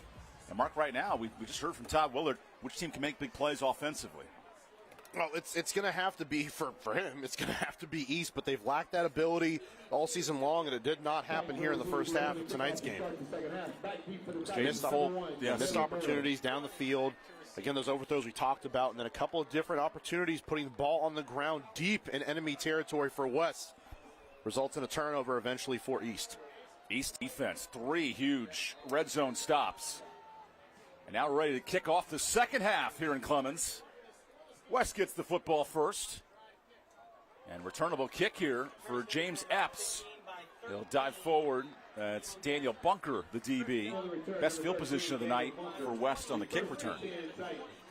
And now they have to find a way, as you heard Kevin Wallace going into the locker room, find a way to finish a drive. You get 3 inside the red zone, and you have literally nothing to show for it. That's not winning football.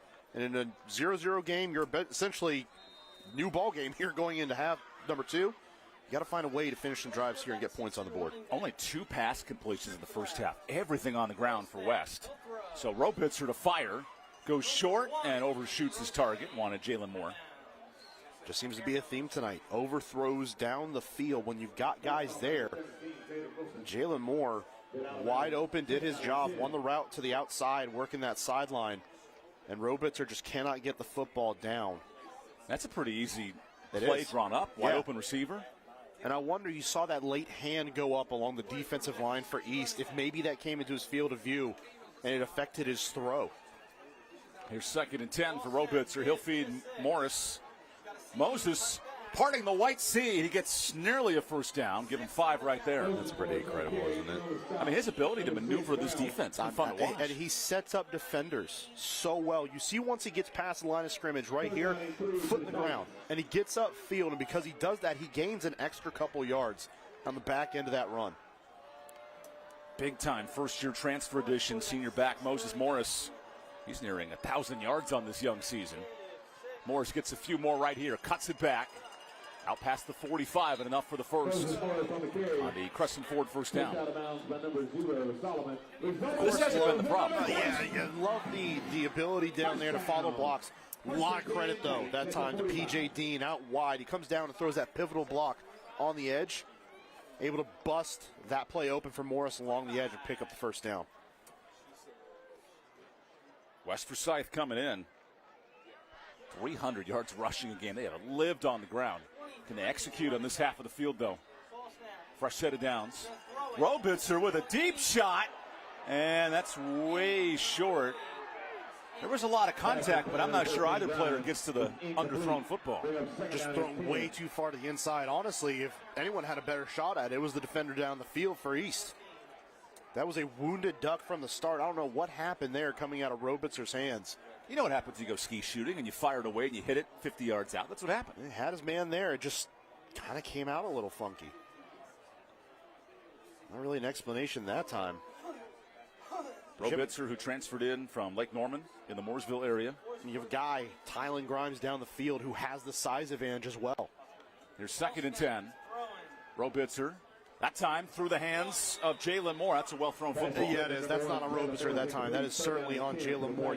Again, winning the route. These receivers have done that for the most part tonight and have had overthrown footballs, underthrown, whatever it may be. This time, it's put right on the money, and Moore just has that mental lapse and does not secure the football. Some early mistakes for West Forsyth in the passing game. Think about how big that is. You're talking about a fresh set of downs at the very least. Now 3rd and long. Robitzer with a 4-man rush. Another deep shot. That's a duck. And there's a flag. A lot of contact between Pleasant and the receiver, Jalen Moore. Coverage, number 3. Case to go both ways here, Evan. Yeah, who was grabbing who? Right, exactly. And they're going to really try to decipher who the first one was. Give some credit, though, to Jalen Moore there. Realize that ball is underthrown. If you can't get back to it, try to sell it and get a call down the field. You know? They're locked in, but I kind of like your offsetting penalty thought yeah. there. And it's on the defense. So first down here for and West. This is where it's hard to get the offsetting penalty there because the defender's locked in. And as soon as you see a receiver getting dragged down to the ground, that defender's underneath, pretty much surmise that the defender had a hold of him. He's falling backwards and pulls him down to the ground. It's a tough position to be in as a DB. And here's West, 4th trip into East Territory. First 3, all stopped on 4th down. And 3 of those trips in the red zone. But this drive already, Evan, to start the second half, all these down the field shots have to back the defense up. Morris bounces back left. Morris dragging defenders. Morris breaking through to the 22. How about the patience? On Taylor Swift album week, Morris dropping great times here. Yeah, you want a better one? How about this? He just shakes it off, bounces back to the left side, and gets a couple defenders to go along with him. Takes 4 to bring down Moses. Right on the play. And here's a whistle. False start, slowing down West Forsyth. If you got in to win big money, get out those tickets. We will be announcing the winning ticket here in a few minutes. What an incredible run, though. Yeah. 18 yards, dragging everyone on East defense. It's just a kid that gets it, Evan. He gets the ability to run the football, and sometimes there's just things you can't teach. And having that sense, that wherewithal, that presence of mind to know how the play's developing, a lot of times it's just something you cannot teach. Back to Morris. And he's going nowhere. Good pursuit by Chosen Hyman. Great name, better tackle, his 25th stop. And give a lot of credit also there on your middle of your screen. Number 8, Sam Phillips, comes down to finish the play off as well. These are guys, again, that are very quick defensively. So they're very used to not just getting to the football, but getting there in swarms. East defensive line, they haven't won the physicality battle, but they're so fast they've made up for it. And it allows them to make up for that size. As big as they've ever been up front, but the speed is still there. Here's 2nd and 15 off the penalty, and a bad snap. Robitzer hangs on. Goes short to Moses. He finds a hole. Morris is in. Touchdown, West Forsyth. 27-yard touchdown pass to Moses Morris. Touchdown. Morris makes something out of nothing and scores from 30. I mean, it's not clean, and it's not how you drew it up. But, again, presence of mind. This time, Robitzer gets the snap, doesn't go to the ground, picks it up, stays calm. And that's the first win of the play. And then evaluates, scans, finds Morris in the open, in the flat, and from there it's a foot race to the pylon. The rent-a-home of a triad touchdown. Not the prettiest play, but West have been struggling all night in the red zone. They finally get something, and it takes a fumble and a bad pass to break loose for Morris. 100%. Again, the presence of mind from Robitzer to field the ball, not go down with it, scans, surveys, stays calm, and finds his all-do-everything running back in the flat for the score.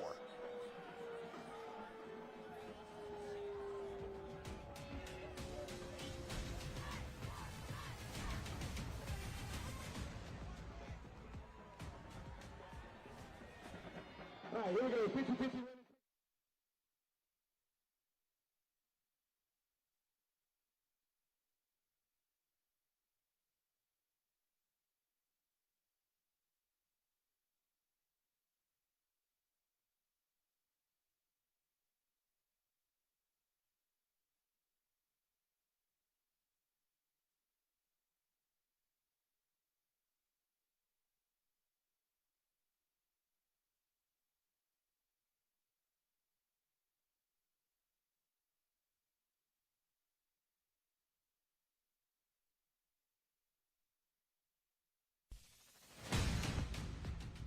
Parking lot, you are blocking spots, and your car will be towed. Once again, if you are parked in the second lot by the jail. Welcome back to West Forsyth High School. Stay tuned as we'll highlight the school bus stop of the game. The law in every state requires drivers to always stop. They stormed through the stoplight in the red zone that time. Moses Morris scoring from 29 yards. And just again, I can't talk enough about how Robitzer makes that play happen. Notices the snap is low, doesn't get the ball, doesn't panic, just picks it up, resets himself, surveys the field, and finds Morris in the flat. That play, that touchdown doesn't happen without your quarterback staying calm and composed in that moment. There's Costa Dupuis, the talented kicker. He stayed on the sideline almost all night. He gets his second boot of the game, and the ball falls off the tee.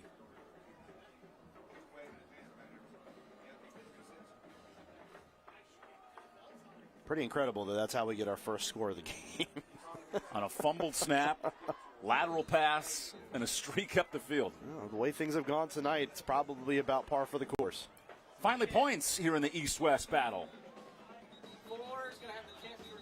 And a whistle on the kick. We have a flag back at the point of the contact. Signaling for a false start. You don't see that a lot. Not at all.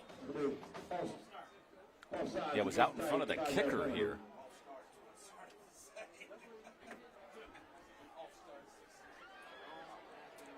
Oh, man. Not in my special teams vocabulary. No. Something that even all these years later just doesn't really feel real? I don't know. Nevertheless, we kick again. So Dupuis gets another chance at it. Third-year starting kicker, the senior. See how strong that leg really is.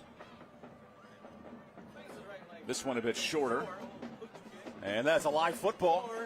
Scooped up by East. Here's Tristan McQueen. No lightning speed there. Tripped up at the 30. And that's where East will have the football. Well, now your offense gets first points of the game on the board. Defense just sitting out there for the better part of those first 3 minutes of the half, of the quarter. And now they come out here with a job of stopping this offense yet again.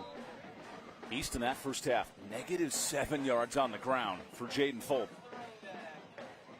Full pass, Rottweiler gets him the football. Rottweiler is dragged down. Keith Taylor, the senior, all over it. See how fast he got to the football. Rottweiler stumbles out of his stance that time, cannot get there. But Taylor was a heat-seeking missile that time. Just breaks through the line, finds the hole, brings down Rottweiler. Taylor will play on a college roster next year. His vision, his elusive speed. He's a physical guy, too. Makes a lot of plays. There's a lot, again, the frame as well to build with. 6'2" already. Has a 6'6" wingspan. I don't want that guy near my fair food. No. Keep him away. He'll find it. 2nd 11 now for East. Little play action. Full going long and has him. Christian Zepeda. Touchdown East. 70-yard touchdown pass. Just what East needed. 69-yard pop to tie it. And finally, the explosive play emerges. Takes the top off the defense. Zepeda streaking down the hash in the middle of the field. And this time, a beautifully thrown football by Jaden Fulp. Down the field, a strike over the top. And the Eagles find pay dirt. 2 scores in 50 seconds, and here's the offense on the run home of a triad touchdown. Where's it been? Just saving it for the second half. All they needed was some fair food.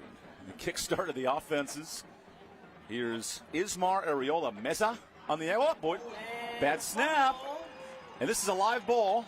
Although in high school it's dead ball. One for the defense scoops it up. They're watching too much of those Eagles-Ram highlights from a couple weeks ago. And instead, a missed extra point. How about this touchdown, though?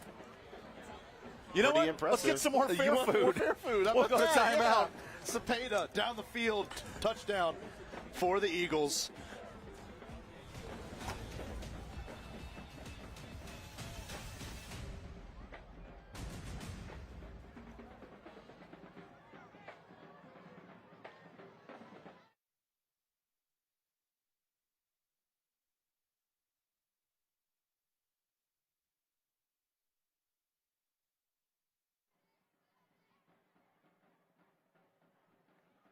For this TV timeout, we'd like to recognize our Athletic Booster Club sponsor, tonight's game day sponsor, East Coast Wings.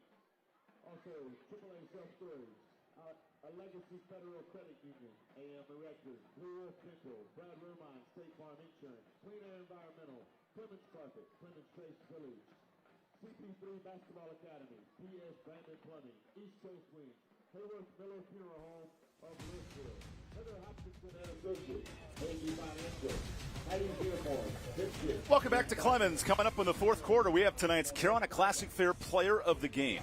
10 days of awesome at the Carolina Classic Fair. Later in the fourth, we'll have our Caring Hands Play of the Game.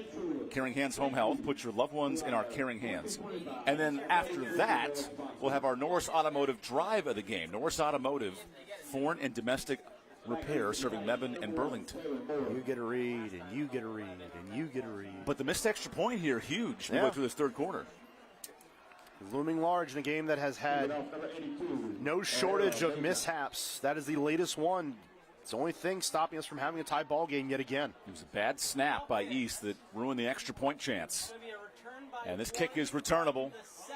Jalen Moore from the 1. And Moore gets out to the 25. That's where West starts with the football after an explosive touchdown drive. Just waited all evening long, heard about how the explosive play had to come back. Todd Willard and his staff preaching it in the last 2 weeks since that Mooresville loss. And now it finds itself here in the early phases of the second half, finally breaking through on their first offensive possession of half number 2. Tonight's game also being streamed live on our YouTube and Facebook page. Tip Top Roofing helping us with that. Tip Top Roofing, Faith Family Football Roofing. And points in this third quarter. Hey, how about that? Yeah. Haynes Robitzer back to work. Feeds the man of the hour, Moses Morris. And Morris into a brick wall of white defenders. O'Marion Hampton, the bear crawl stop. Man, that's 300 right on top of you. Yeah, probably not the best place you want to be on this field right now. But, Evan, you can't help but wonder, all the runs in the first half, how is this defensive front of East going to react as this half goes on? Because if they start to wear down, you're going against a formidable front as well as one of the better running backs in the area. After a 1-yard rush, quick toss. Oh, almost picked. Great read by number 2, Zion Dobson, the sophomore. There was a couple different Eagles that had swarmed down and soared underneath that pass to break that one up. They attack the line of scrimmage. You see right there, getting through those blocks. I mean, Jalen Moore, even if he catches that ball, is going nowhere. That was right in the danger zone of pass interference. Good timing by Dobson. If you're going to be aggressive, you got to live by the sword and die by the sword. That Ty Dobson times it perfectly. Does a great job breaking up that pass. Replacing former all-conference starters Caden Martin and Elijah Edwards on the outside. This is a young secondary for East. 3rd and long now for West. And movement.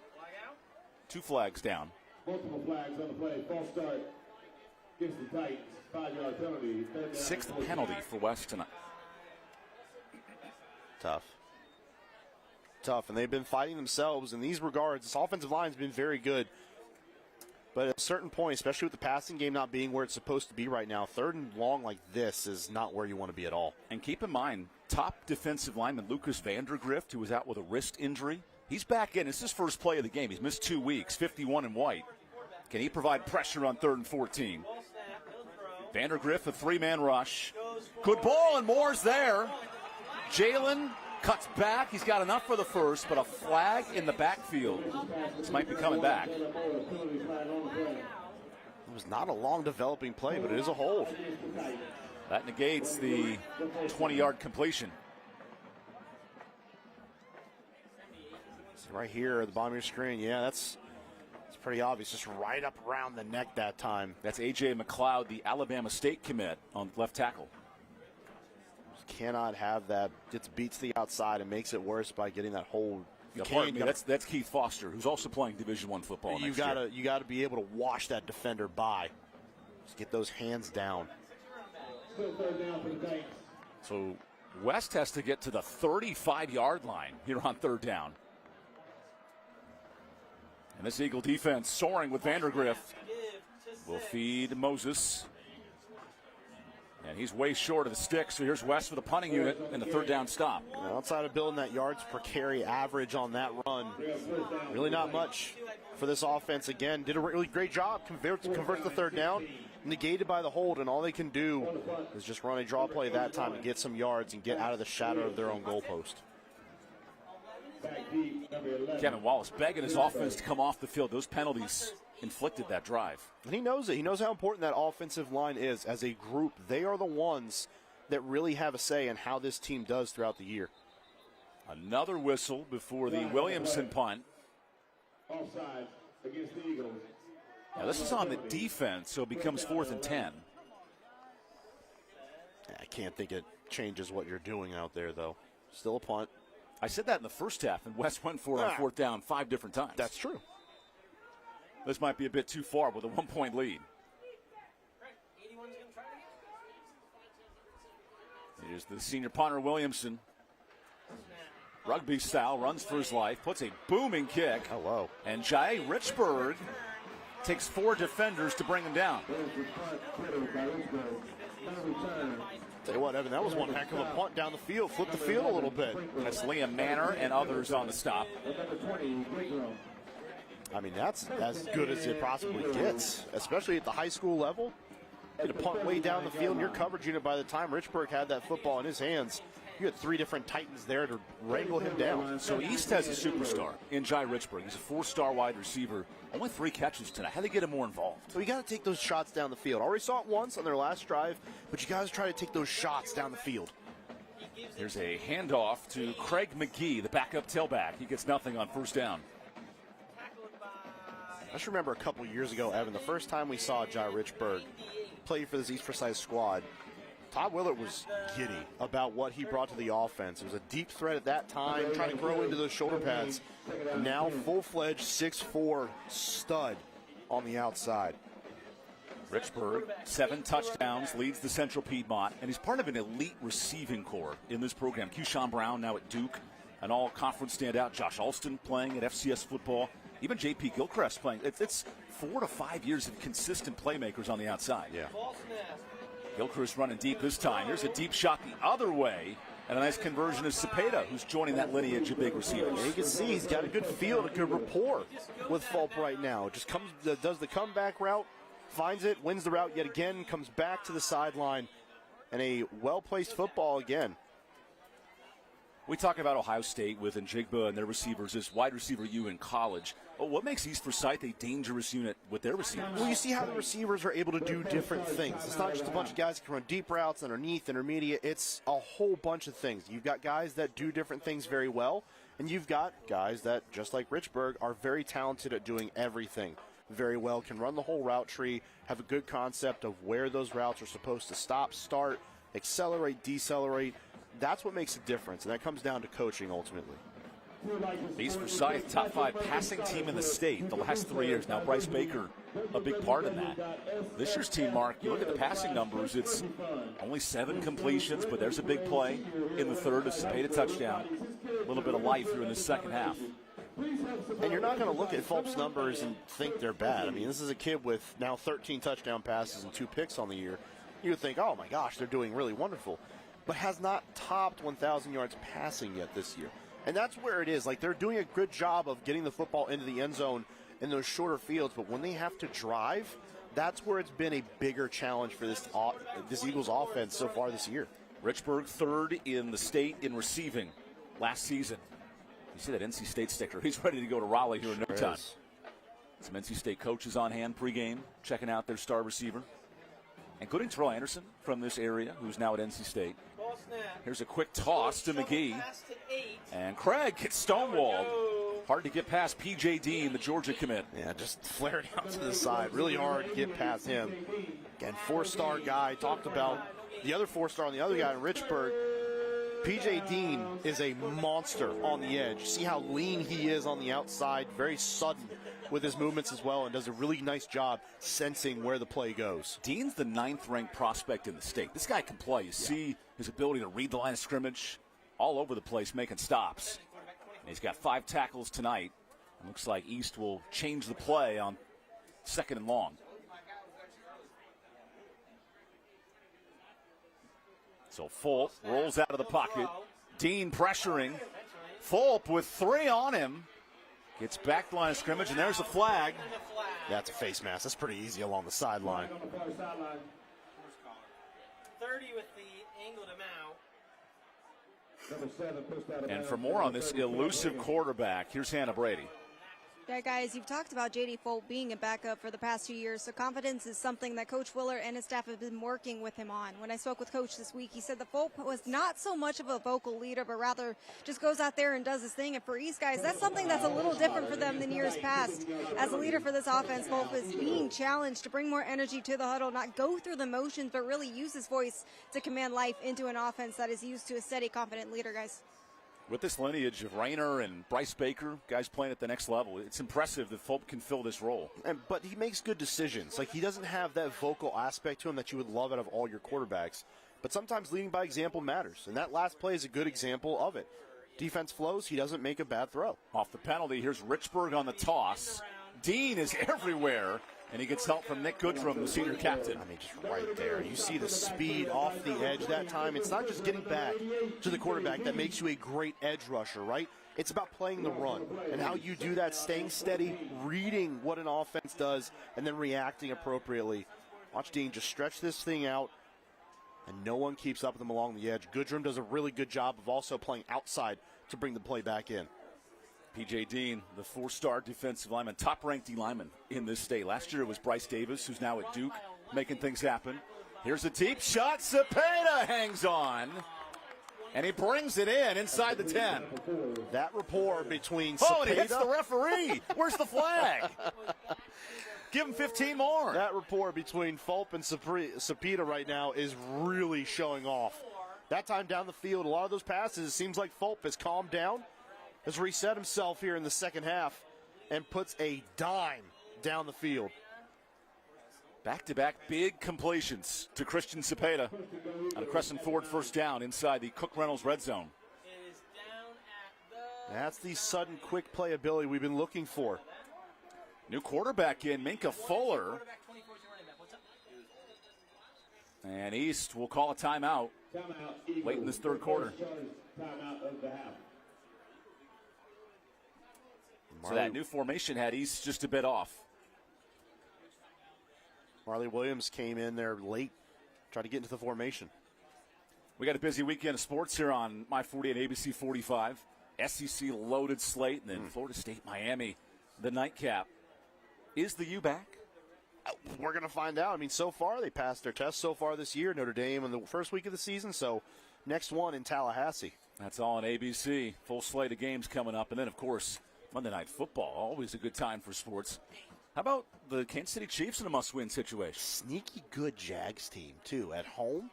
I'll tell you, at night you go down to Jacksonville, it's a little freaky down there. You never know what's going to happen. Hey, a little Halloween vibes going on. Look, Patrick Mahomes, though, seemed to find his form last week against Baltimore. 4 touchdown passes. Check out that game all across the ESPN family of networks. Download the ESPN app today as well.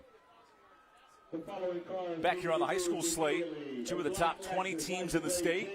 One's ranked 15th, one's ranked 16th. Each have played the number 1 team in the state, Grimsley. They've been very competitive. Now they battle for a top 10 spot themselves. In a white Kia, LBK 3183, parked in front of the gym, need to be moved immediately or will be towed. Thank you.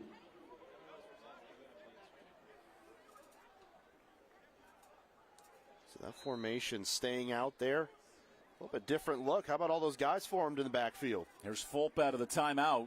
Play action. Jaden, hey, scrambling. Fulp just chucks it out of bounds with Dean in pursuit. And Davey Eldridge right there with him. Haven't talked much about the newest Eldridge to the slate. Turtle.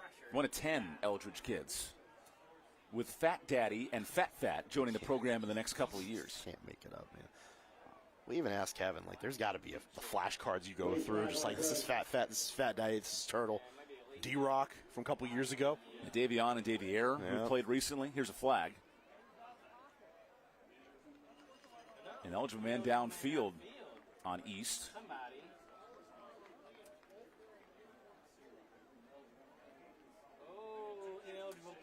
Don't know how you keep up with that many kids, Evan. Especially playing the football. Flags against the Eagles. 5-yard penalty. So East will bring in a whole new formation of guys here on second and a long goal to go. And this might be something that actually ends up helping out East Forsyth. Put the football in the air. Those passing lanes now, a little bit more field for this defense to cover. And some more confusion here with the referees and Todd Willard getting on the same page.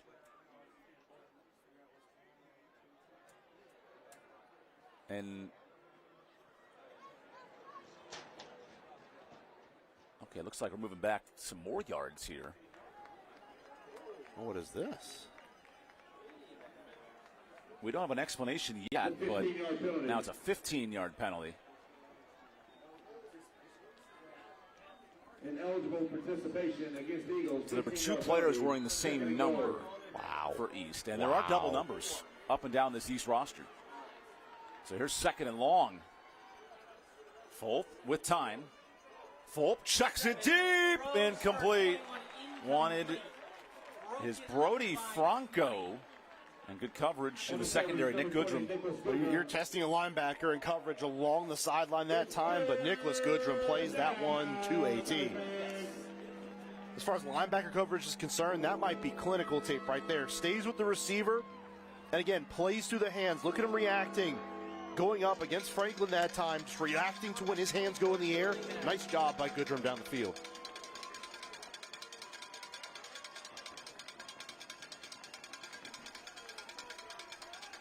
Here's third and goal. Fulp, end zone shot, wants Cepeda, and he answers the call. Touchdown, Ace Forsyth. This man's on fire in the second half. 2 bailout throws for a third down score. And another dime, another dot into the back corner of the end zone this time from Fulp. I mean, you cannot put a ball better than what he just did there to Cepeda. That is a thing of beauty down the field. Perfect spiral to the spot. Let your guy run under the throw and go make that play for you. The Raleigh native, Cepeda, coming over to East this summer, looking for an impact, number 2 receiver all year long. East finding him in this third quarter. And this is what they've needed. Richburg has been the number 1 guy. We know that, but Cepeda is adding an extra element to this offense so far here, especially in the second half. East will go for two. Richburg in motion. Fulp running. Fulp hanging on. How did Fulp do that? He goes end zone. Another 2-point play. It's Franco. It's going to be 21 if it stays. Where's Waldo? Where's Franco in the end zone? Where's Fulp? Just scrambling in the backfield, trying to make a play, stay alive. Stumbles, almost gets down, but maintains that balance and finds his man in the end zone. But look at this one, an absolute seed into the end zone over the shoulder that time to Cepeda. What a throw. And now this one, Fulp just staying alive. This is all number 7. Just keeps the balance, puts a hand on the turf, and finds him in the corner of the end zone. That is as good as it gets from the quarterback spot on back-to-back plays. First catch for Brody Franco. They looked for him a couple times on the drive. Much needed here to East with a touchdown response. And it just seems like we're getting a different Jaden Fulp here in the second half. All those throws in the first half that were high down the field, I don't know if it was nerves, this defense affecting him the way they were playing, but we have seen a much different player here in the second half. The league opener in the Central Piedmont Conference, a good one in the second half. And a kick into the end zone from Ariola Meza. Kickoff goes in the end zone for a touchback. 1st and 10 Titans. Well, here's West, penalty induced in this second half, and they've watched East go down the field on back-to-back drives. Yeah, and they've got to get it now. For as much as this game felt like it was in control, even at a 0-0 tie in the first half, it just seemed like West had the answers at the moment. But so far, second half, East has made the adjustments that have led to those 2 scoring drives. And right now, West, for the first time tonight, trailing and trying to find answers. Haynes Robitzer, just 3 of 10 passing. He's lived on the ground in these first 3 quarters. Haynes with a lot of pressure, wants a screen, and has to chuck it out of bounds. He sniffed that play out. Yeah, just going down the field, trying to find a screen right there. Lyman stayed flat down the line, so don't really draw that penalty. But the defense covers. And because they do, that's just the right decision, and the only decision really that you can make in that situation as a quarterback, just throw the football away.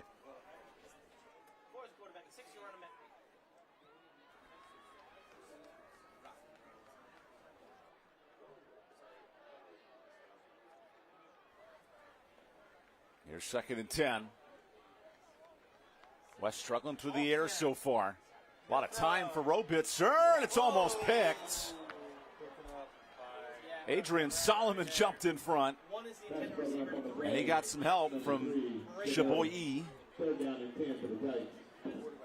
Read it the whole way that time, just could not secure the pick. Robitzer trying to find more in the middle of the field again, but Chaboy trying to make a play there. I forgot the extra E at the end. Chaboy. Just couldn't wrangle that one in. He kind of jumped on a trampoline and went, Chaboy, and just jumped in front, trying to go for the pick. Here's 3rd and 10. Robitzer's been harassed in the backfield. Yes, he has. No time to really throw right now. Running out of time here. Robitzer dragged down. There's Solomon on the sack. 5th of the year for the senior. You see how fired up he is. This is the leader vocally of the defense of the team, and he makes a play that time, comes on a late blitz, and he is shot out of a cannon into the backfield. Robitzer has nowhere to go and has to eat that sack.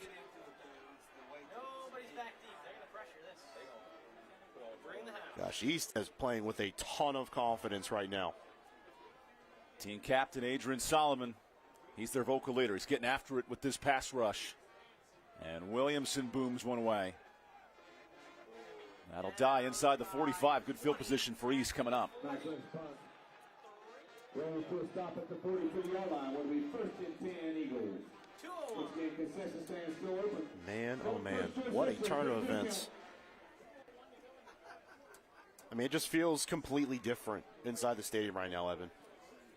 Crowd's a little uneasy. East goes back on the field after 2 straight touchdown drives, and that man right there has transformed seemingly over a half. West has 25 minutes of possession. They're doing everything right, but didn't capitalize in the first half. Ball snap. Shovel pass. Here's Richburg on the shovel. Jai Richburg stays in bounds inside the 25. And even with that big frame, you can see where he started as a player in this offense. Running the football along the edge, and that straight line speed still shows. Creston Ford first down. We have a holding here against East. So right here along the edge. And maybe on 24? I don't think that's a hold, Evan. Boy, that's pretty clean right there. That was Cannon Rottweiler, with a running back, with the hold. Man, oh man. I think the entire offensive line's wondering where was the holding. Yeah.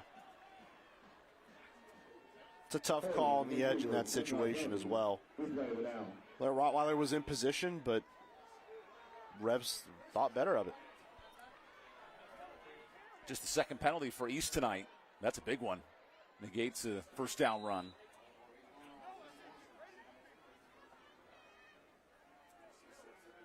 It did happen down the field, so they only lose the 1 yard, so the awkward 1st and 11. Time to reset for Fulp. He goes short, finds Marley Williams, and lost him, incomplete. There's the high pass. That's what we saw, especially on those quick throws to the outside in the first half. Too quick that time, rushes the throw, and it comes out high.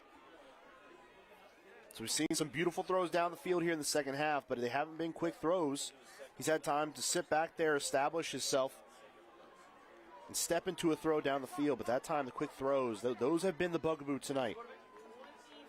In a state where Zach Ishman of Northeastern, 1,000-yard passer, he's the lone guy through 5 weeks. Fulp finding his explosive passing game in this third quarter. It works with a 1-score lead, 2nd and 11. Fulp scrambles, throws back to Rottweiler, and Franco's dragged down. Again, Keith Taylor. He'll lose 5 more. Sniffed it out again. Keith Taylor brought Rottweiler down to the backfield for a loss earlier in this half. And this time he does it yet again. Not fooled by the screen that time. East tried to catch this defense of the Titans sleeping, coming back to the left side, but Keith Taylor was not having any part of that.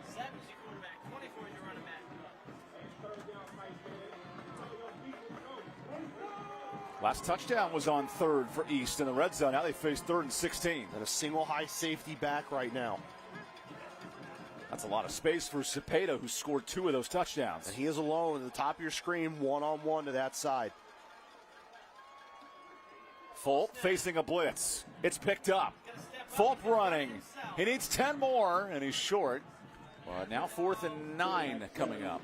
Give yourself a little bit of a chance. No, the penalty unit's going to come out this time. Start thinking maybe you get to a point where you're in that no man's land area, but better to play field position right here. Put this offense that has not been able to move the ball in the second half for the most part back against the wall.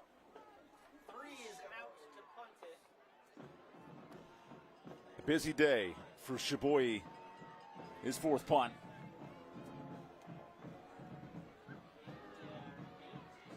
From the 50, good boot. And Moses lets that roll out of bounds at the 12th. A little bit of coughing corner going on, huh? Now they move him at the 9 officially. Yeah, really good punt. Nice job angling that one to the sideline, keeping it away from Morris.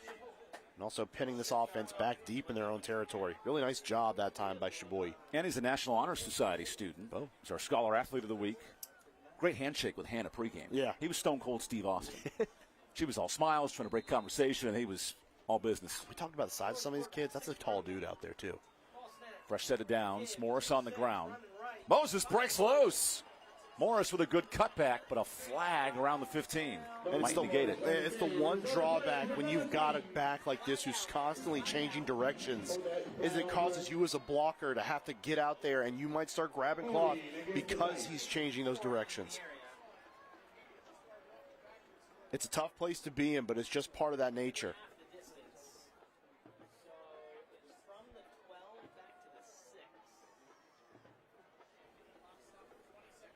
Boy.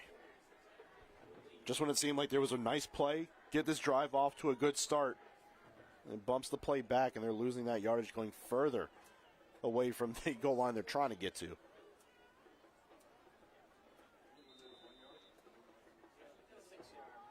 Now, 1st and 12. Morris again. This hole clogs up, and he finds real estate. Moses hit hard by Zion Pleasant out of bounds. Clock running. And that'll end the third quarter here in Clemens.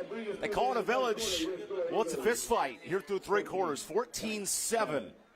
We'll be back with the fourth in the battle of East versus West when we return here on My 48 Sports.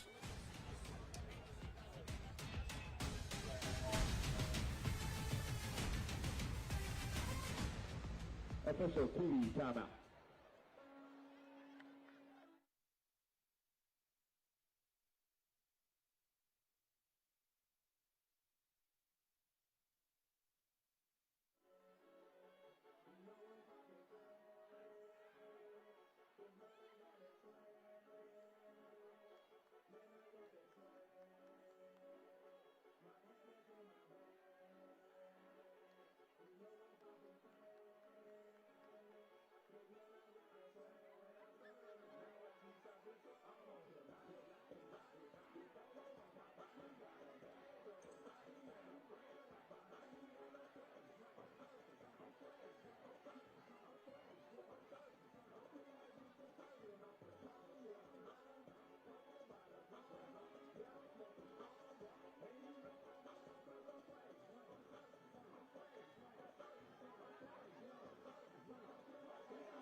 Welcome back to Clemens. Student sections ready and surf their swag their way through this long night.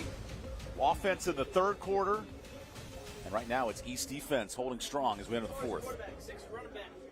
Well, certainly a situation now, looking at second and short, an opportunity for this offense to finally build on something. Hot start to the third quarter in the second half, but since then significantly cooled down while watching their opponents on the other sideline score 2 back-to-back touchdowns. Haynes Robitzer feeds Moses Morris. He needs 4. He gets plenty and is dragging the pile with him. Man, out near the 30. I mean, there's just no way to tackle this kid in an easy fashion. He just does not give up on plays. The legs keep churning. He keeps dragging defenders along with him. He didn't get many yards after contact that time, at least after the hurdle, but my goodness, he dragged a couple defenders across the field from one hash to the other. 193 yards rushing as Morris has taken bodies with him. I mean, just carrying defenders the whole way across the field. That's a grown man. And he works on 1st and 10. More in motion. And some movement before the snap.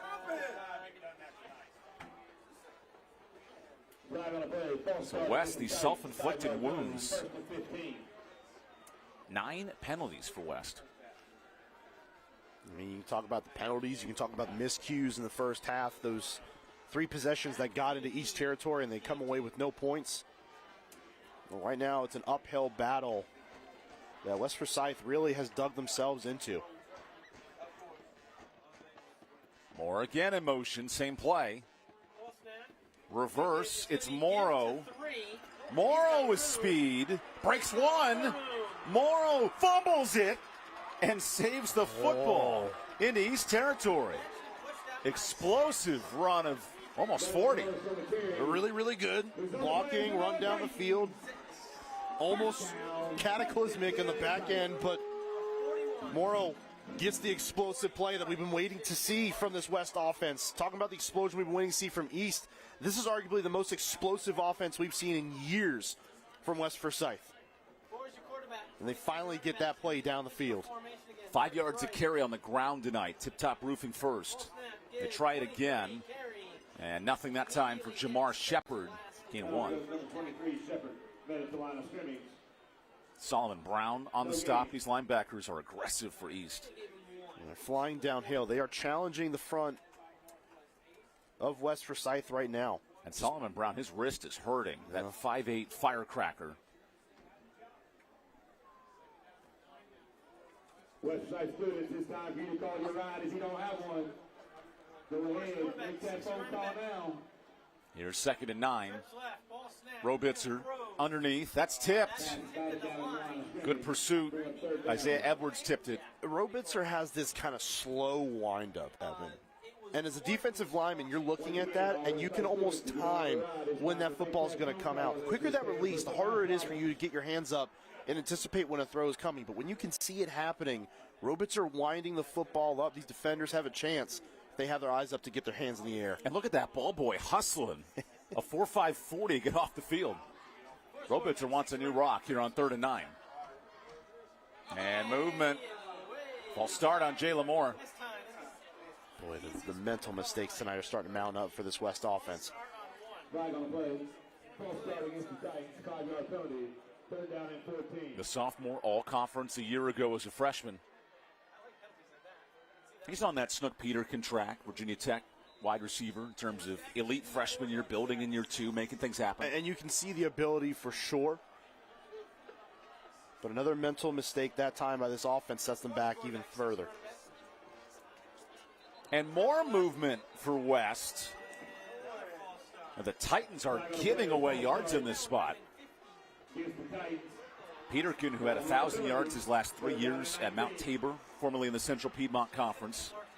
But right now, if you're West, you can ill avoid these costly penalties. Yeah, 100%. And no matter how much speed you have down there, you keep setting yourself back. There's not a lot in the playbook at this point for 3rd and 19. 65 yards of penalties. Here's 3rd and long. Morris cuts off 1, and he gets that penalty yardage back, but 4th and forever coming up. Does this change the game plan here for West down a touchdown? You're punting the football away. Personally, I think you have to do that. You're playing the field position game right now. I understand you've underneath 10 minutes now in the ball game, but you got to punt that football away. It seems like Kevin Wallace has chosen to be aggressive here tonight. 3rd-year head coach trusting his quarterback. Haynes Rosebitzer, who's 3 of 13 passing tonight. Here's 4th down. Robitzer going for it. He's out of time. He runs for it. And Robitzer has the first, but a flag. Let's see. The offensive line is not moving anywhere. Against the Titans. 10-yard penalty. Which means they'll redo it. See here, good protection up front initially. Yeah, right there in the middle of your screen. Isaiah Edwards was trying to get away and just getting caught up. It's Kanari Shoulders. Just grabbing some cloth and not letting go. Think about that drive. They get the explosive play. You're in plus territory all of a sudden. And then just penalty after penalty after penalty. And it just mounts. And that's one thing you cannot do. You can only have that one. You can't allow it to just continue to stack on top of each other and accumulate. That's the 4th penalty of that drive. Setting up the punting unit. No one back to return for East. And Williamson booms one inside the 10. Well covered by the Titans, and we'll take the timeout. East up a touchdown. They want to strike for a big score when we come back. Stick around, My 48 Sports, after this timeout.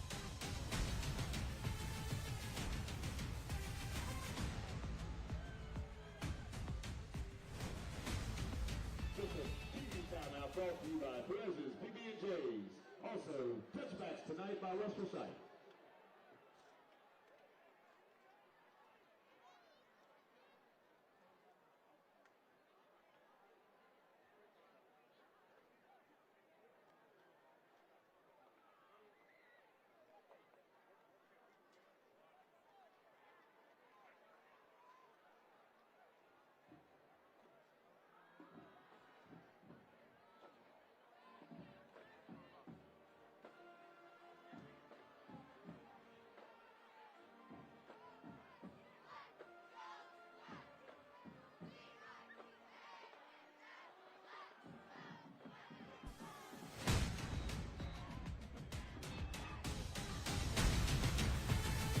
Welcome back to West Forsyth High School. It's a punting and defense battle here in the CPC opener. Each team off bye week. East has scored 2 straight touchdowns to get the ball back here with a chance to make things happen. Just miscue after miscue to this point. This West Forsyth team, in all reality, should be up in this football game, but not finishing drives in the first half. Now penalties in the second half have been their undoing. J.D. Fulp has been very effective in this third and now fourth quarter, filling the shoes of an All-American and Bryce Baker. And Fulp works from inside his 5. Feeds Minka Fuller. Fuller finds a hole, nice run, and he's got a first down. Well done to move the chains, gain of 12. Nice job by Minka Fuller. Just working the edge that time. You see some of the speed. Maybe that's what they need on this offense. Just a little bit of that horizontal speed to get the edge in the running game and get themselves something to open up with. Really nice job just using that speed. Nothing but that around the edge.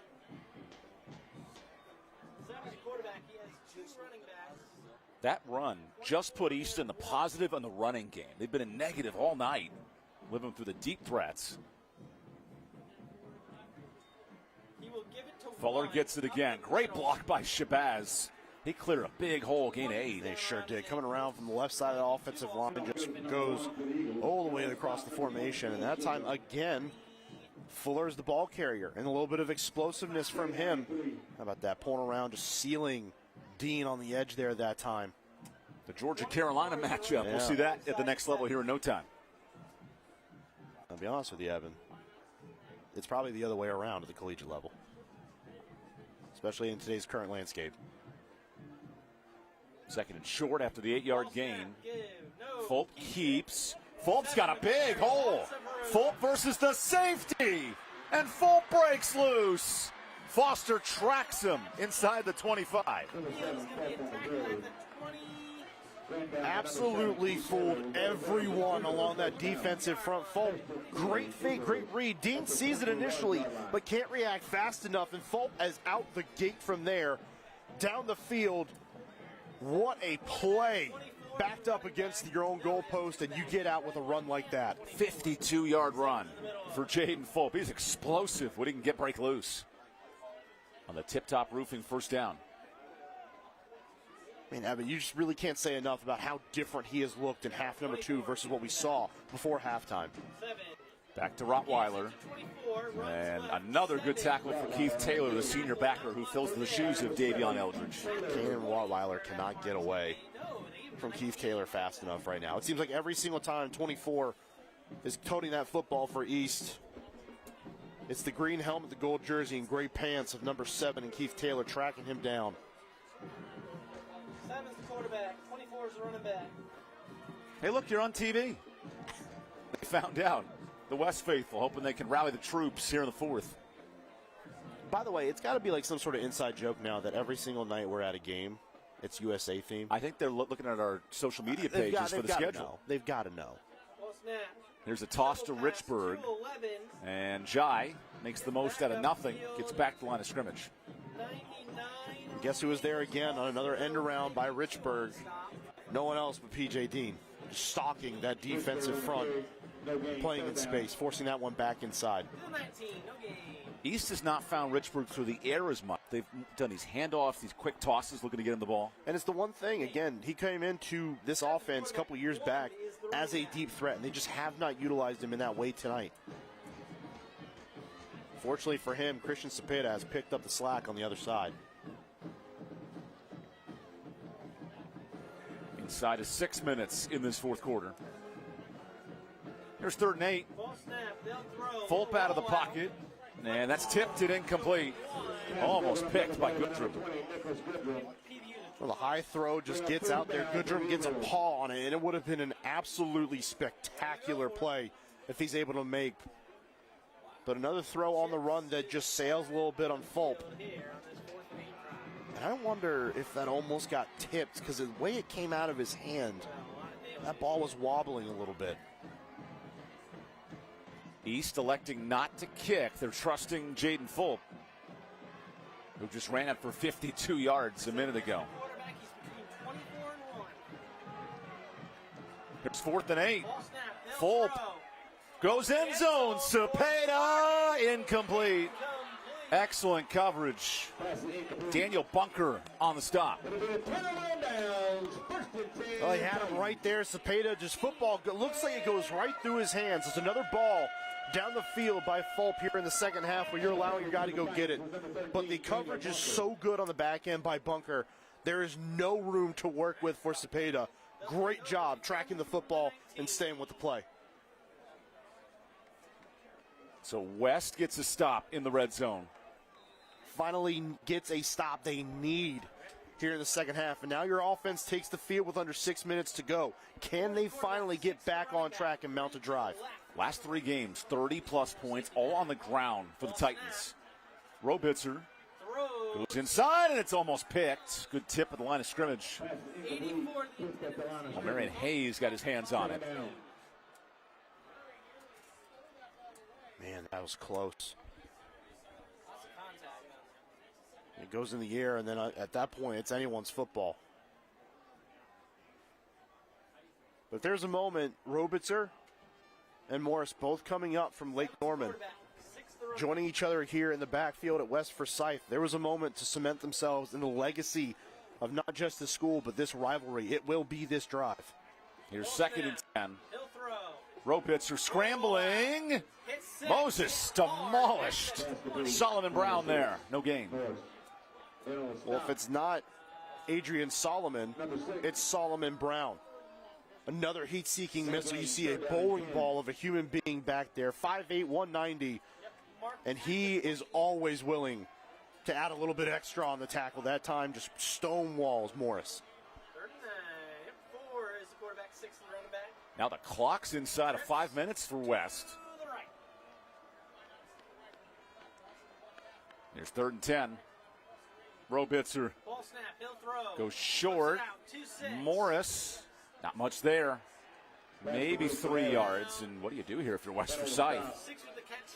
Well, I think the way that they operated on offense last time, they're going to stay out there. You understand the time limit here? Even with those 3 timeouts, it's a good chance you may not see the football again with the way that East has moved the football here in the second half.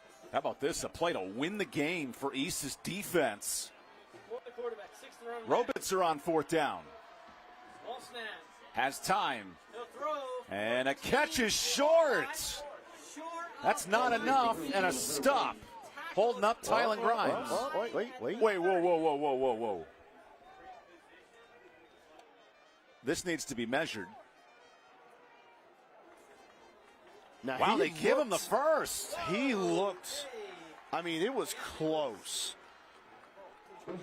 But he looked awful close to being short of that play. He has to get to the 30 here. Let's watch.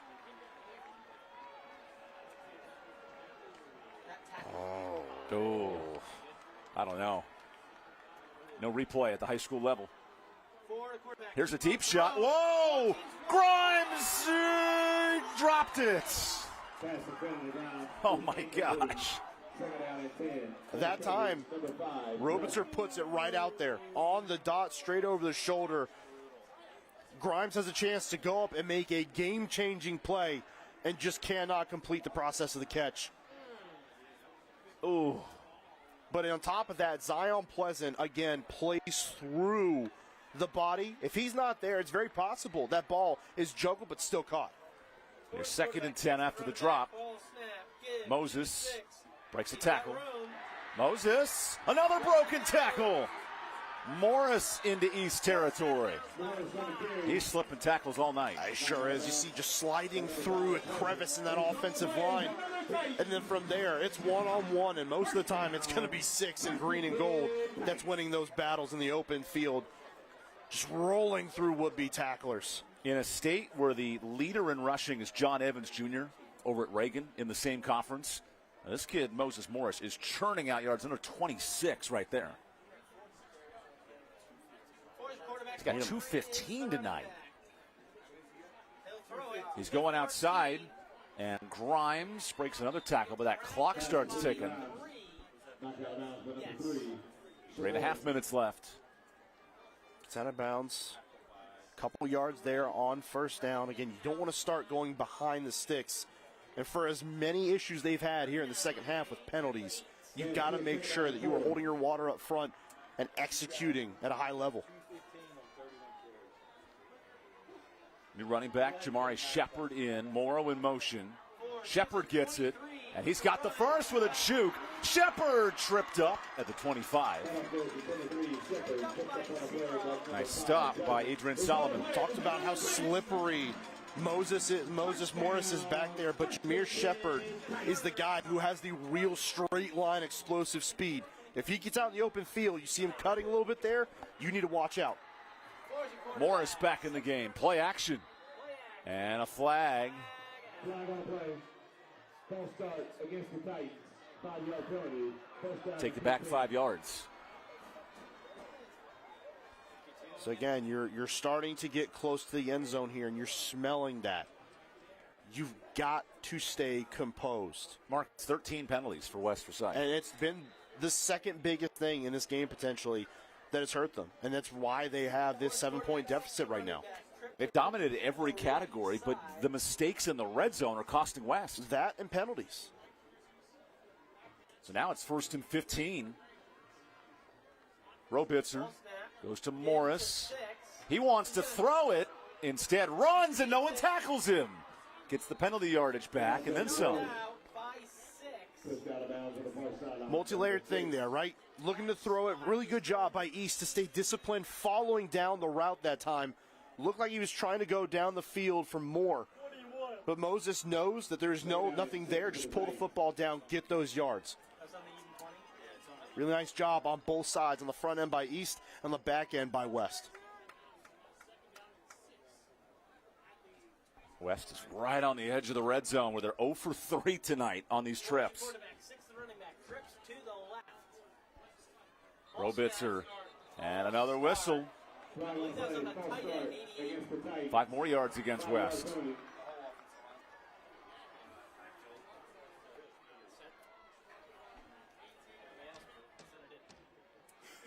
$14 penalties for a team that's ranked 14th in the state. Like this is a national power that could make things happen in North Carolina. And the crazy thing is, they are very fixable things. I mean, they're self-inflicted wounds the whole way around. So many of these have been false starts. It's not just the 14 penalties. It's how many of them have been pre-snap. All things that you can control. Robitzer rolls out. Robitzer goes short. Nice completion. And Grimes is right near the sticks. They'll give it to him. First down. And Grimes has really come alive on this drive. Couple catches that time.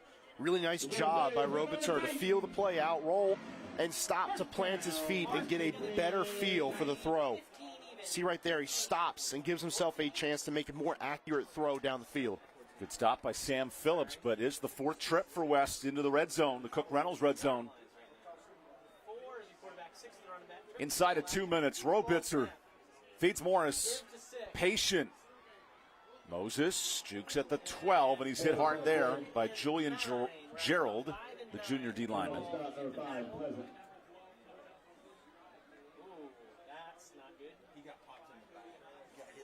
How do you manage the timeouts here if you're West? Still a minute and a half to go. You see Morris coming off, took a hit on that last play as well. Feeling that one a little bit, but right now, yeah, a minute and a half left, nearing that goal line. Here's Robitzer on 2nd down. Goes to Shepard. Jamari inside the 5. And he's down there. Hayes jumps on him. 0 and 99 tackle him. Short area explosiveness that time by Shepard. Gets through the line, you see the burst.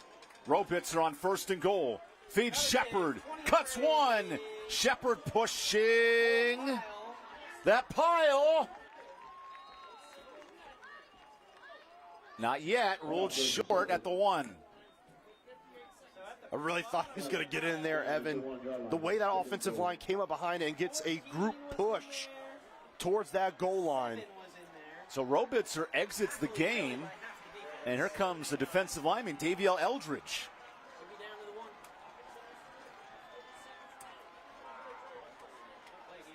You maybe ask yourself at home right now, we're taking out to 30 seconds, but all 3 timeouts, 2 on the other side. Morrow on 2nd and goal. He is in. Touchdown, West. The heavy package of the Titans. 1 point away from tying it.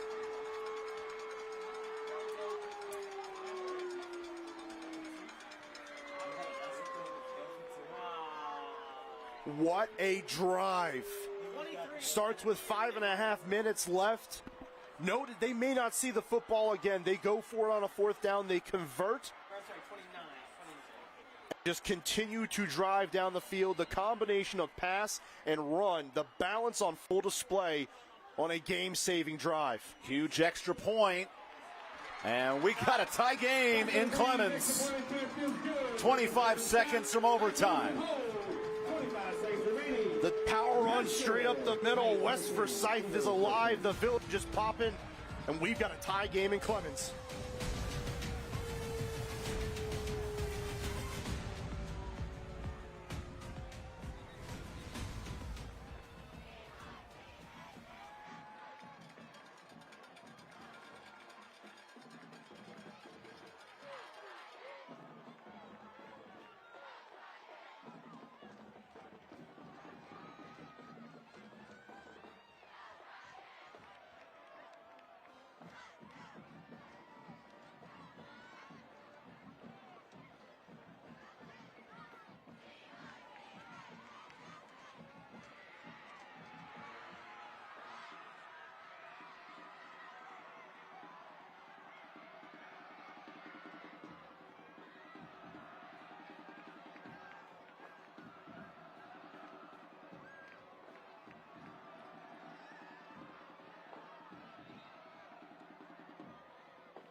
Always stop for a school bus when that stop arm's out.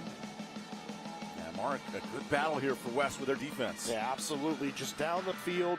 Got burned a couple times here in the second half, but that time, get up in the air on a crucial 4th down. Falls incomplete. Bunker with the coverage on the back end that springboards an offensive possession to get them not just back in the football game, but to tie this thing up with 25 seconds left. Not stopping or trying to beat the stop arm puts lives at risk and result in large fines, points on your license, and license suspension. Or overtime. 14 a pop with 25 seconds. Question is, 2 timeouts left. How does East play this now? Low kick. And they'll play this and then fumble. Returnable for Cepeda. Now it's a little touchback. So, I mean, that's 4 seconds off the clock at this point. You have been good just to let it go. Just let it go. If you let it go, no time comes off the clock, you still have those 25 seconds remaining. And with how dangerous Cepeda's been in the passing game, there's a lot of chances. And it's not just him. Richburg is such a great deep threat as well. They have to be conscious of where each one of those guys is on the field right now. And instead, East will play for overtime. I'm a little surprised there. Hey, I get it. Don't take the risky play. Just play for OT at this point. There's the knee, and we got overtime cooking.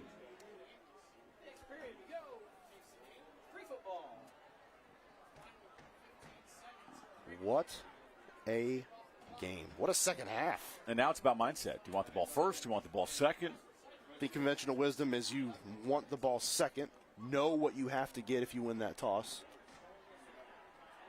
That usually ends up being the case. Go on defense first, see what you need to get offensively, and then you can go from there. We'll take the timeout. Overtime brewing here in Clemens. West versus East for first place in the CPC when we come back.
overtime on tap. Both teams get the football at the high school level.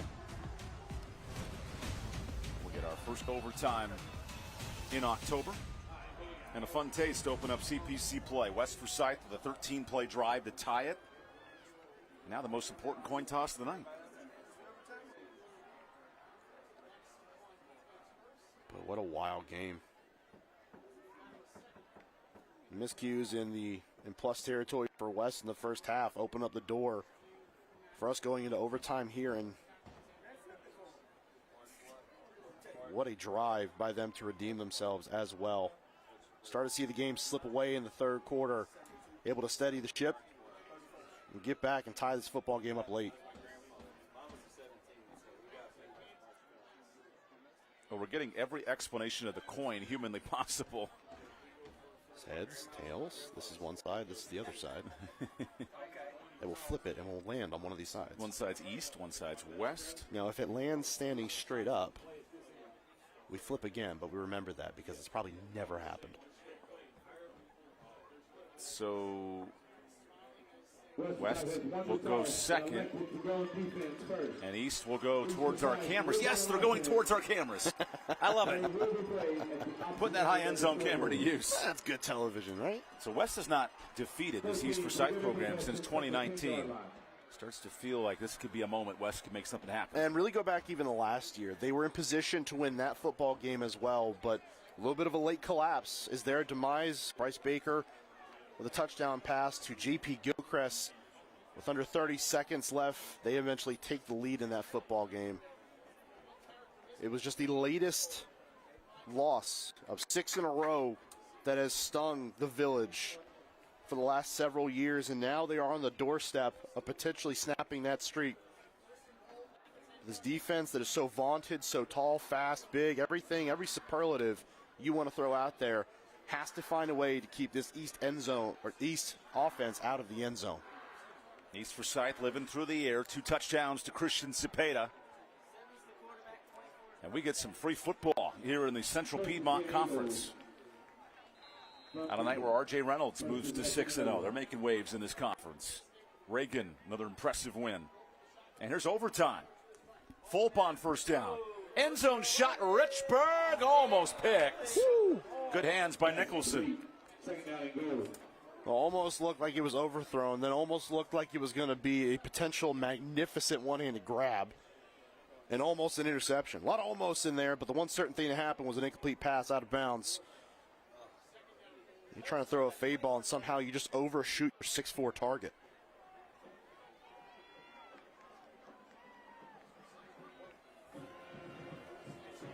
Enticing overtime here at West.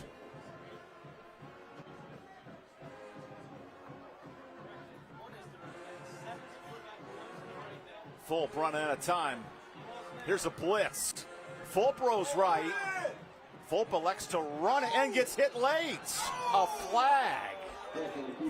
And a free first down for East. I mean, you just can't make a mistake like that. Fulp fading away just to the sideline. You cannot make a mistake like that in this situation. A clear penalty. So first and goal. That look is the story of the night. He's out of bounds that time, and Goodrum just makes the wrong play. Doesn't knock Fulp down, but you make that late contact like that, it's unnecessary. He's running out of bounds. You've got to make sure that you're not hitting the quarterback, especially this day and age, when he's out of bounds. Nick Goodrum with the late hit. That would have been third and a long goal to go. Instead, it's first from the 5. Minka Fuller running out. Fuller bouncing away, and he'll lose yards. Loss of 5 on first down. Josiah Nicholson did such a tremendous job on that play. He's getting blocked on the perimeter, but continues to fight through the play. And as it strings out to the sideline, Fuller trying to get around the edge again with that speed. Watch Nicholson right here on the edge, stops Fuller and allows his defense to get there and make that play. What a job defensively. West Forsyth penalties, a big part of the night. 15 mistakes. But here's East in a tough situation.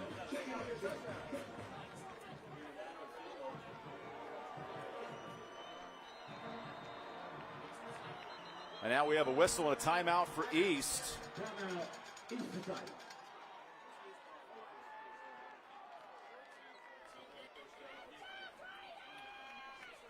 So I clarify here, I believe it's 4th and goal. And this is the difference between high school and college. On that penalty, does not reset the downs, as we're learning.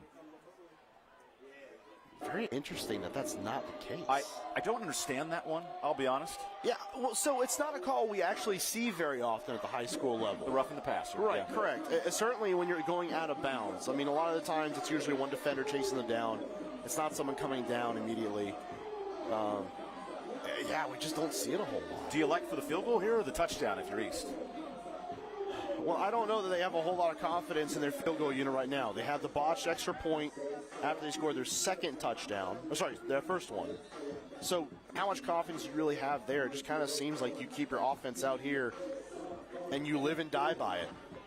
The only problem is if you're going the other way, West is very capable of kicking field goals at a high rate, especially from this range. Jaden Fulps made big plays all night with his legs. Huge 4th and goal in overtime. Jai Richburg top of the screen. Fulp the other way. Wants a receiver. And Cepeda dropped it. Wide open man. Couldn't squeeze it. I mean, he has it. The play is there. Fulp puts it right where it needs to be. And Cepeda, who's been absolutely magnificent tonight, just can't squeeze that one. That is completely on him. The coverage gets there late, Bunker's there, but it does not make a difference. That's a play Cepeda has to get. Daniel Bunker in coverage. He got beat, and East couldn't capitalize. So West just needs a score to win this game in overtime. And right now, again, remember, first half, 2 fumbles down here, 1 lost. You have to take care of the football in this situation and not commit penalties if you're West. Robitzer on 1st and goal. Feeds Moses. Morris cuts. West Forsyth wins it in overtime. The 5-year drought is over.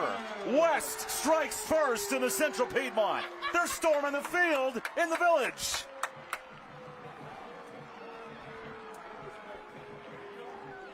As deadly as any team from 10 yards out gets in that situation, West Forsyth, a juggernaut running the football, finds another all-everything back in Moses Morris, and he delivers in the game's most clutch moments.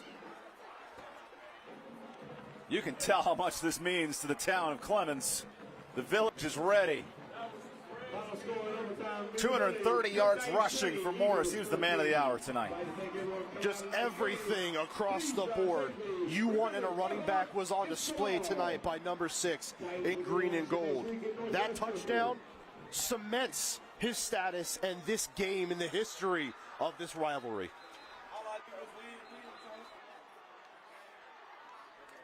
What a night for Moses Morris. First-year transfer. He's living in this East-West rivalry. And he was the man of the hour all night long. Just spectacular across the board. I'm telling you, Evan, if I am I'm looking for a running back at the collegiate level, you have to stop here in Clemens, North Carolina, because you're going to find a stud, an all-around guy who can get it done in every phase of the game, running, catching, blocking, everything you want in a running back. That is the guy. Moses Morris has the makeup of a primetime player at the next level. 238 for Morris and his game winner in overtime. Gives us a fun way to end the night. I think it's pretty easy to say he's our Carolina Classic Fair player of the game. The Carolina Classic Fair, 10 days of awesome, and that man, 238, taking care of business. 238, 1 touchdown on the ground in overtime, 1 through the air to break open the scoring in not just the second half, but the game tonight. Moses Morris, take a bow. You are a part of FNR stardom. We'll take the timeout. Pretty simple. One man taking care of business. Moses Morris, that's the game winner. West Forsyth, overtime classic. We'll have interviews. Wrap it all up when we return.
The Village is still popping.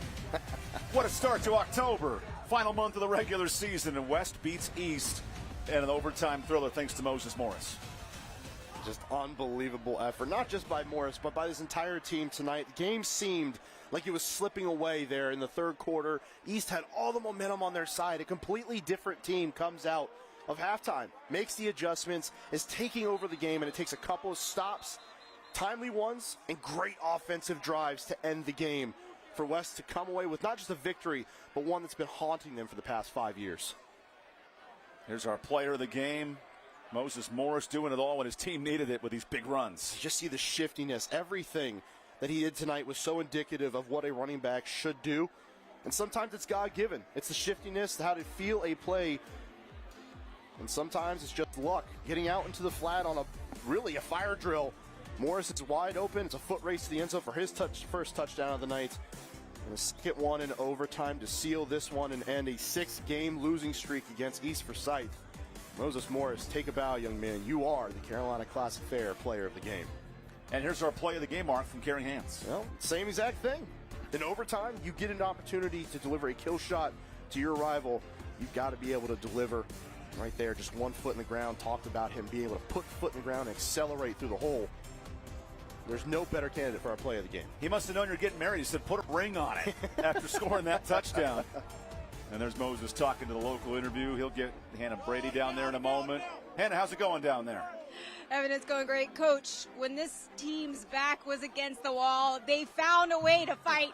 Just tell me how and talk about the resiliency of this group behind you. Something we've preached for the last 2 weeks, big time, especially coming off the two losses we had, not finishing it, and that's a heck of a way to finish a game right there.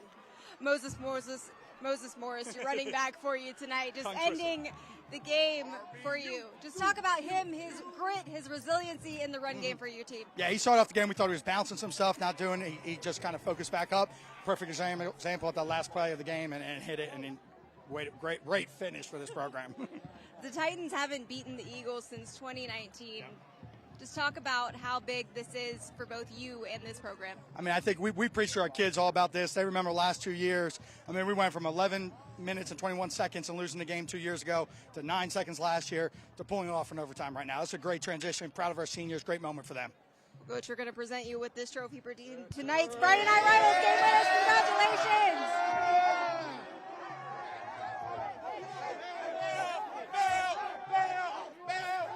The Village is still partying. Thanks, Hannah, down there. And this drive, the big difference, the Norris Automotive drive when West needed it in regulation to force overtime. Yeah, they did. It was a massive drive after a great defensive stop in the end zone by that Titan defense. But give credit to this offense. They finally found some balance, getting down the field, making the most of their opportunities, and cashing in on the scramble drill here. And it goes to Morris. Gets the touchdown. That is your Morris Automotive drive of the game. A fun night here in the Village. We had a storming of the field, celebrations. What a way to kick off league play all across the state. I want to take a moment to thank all of our sponsors, of course, who make these games possible. Capital Metals, Cook Rentals, Mountain Fried Chicken, Patriot Pretzel, all the vendors at the Carolina Classic Fair helped us out with some food this week. A lot going on. And the high schools and their admin for support of the Friday Night Rivals broadcast. Go to the fair this next week. Yes. A lot of fun cooking at the fairgrounds. Join us next Friday. We got more fair football action. Mount Airy, West Stokes, a fun little battle in King, right here on My 48 Sports. Well, what a start to league play. Overtime thriller. Moses Morris parting the sea of a 6-year losing drought for West, and they beat their rivals East. We're in our Friday Night Rivals game of the week. For Drew DiMarcantonio, a proud Lori Bates tonight, and our great crew, Hannah Brady, Mark Covert, Evan Budrovich. What a fun thriller. East strikes first. West gets the last laugh in an overtime battle here on My 48.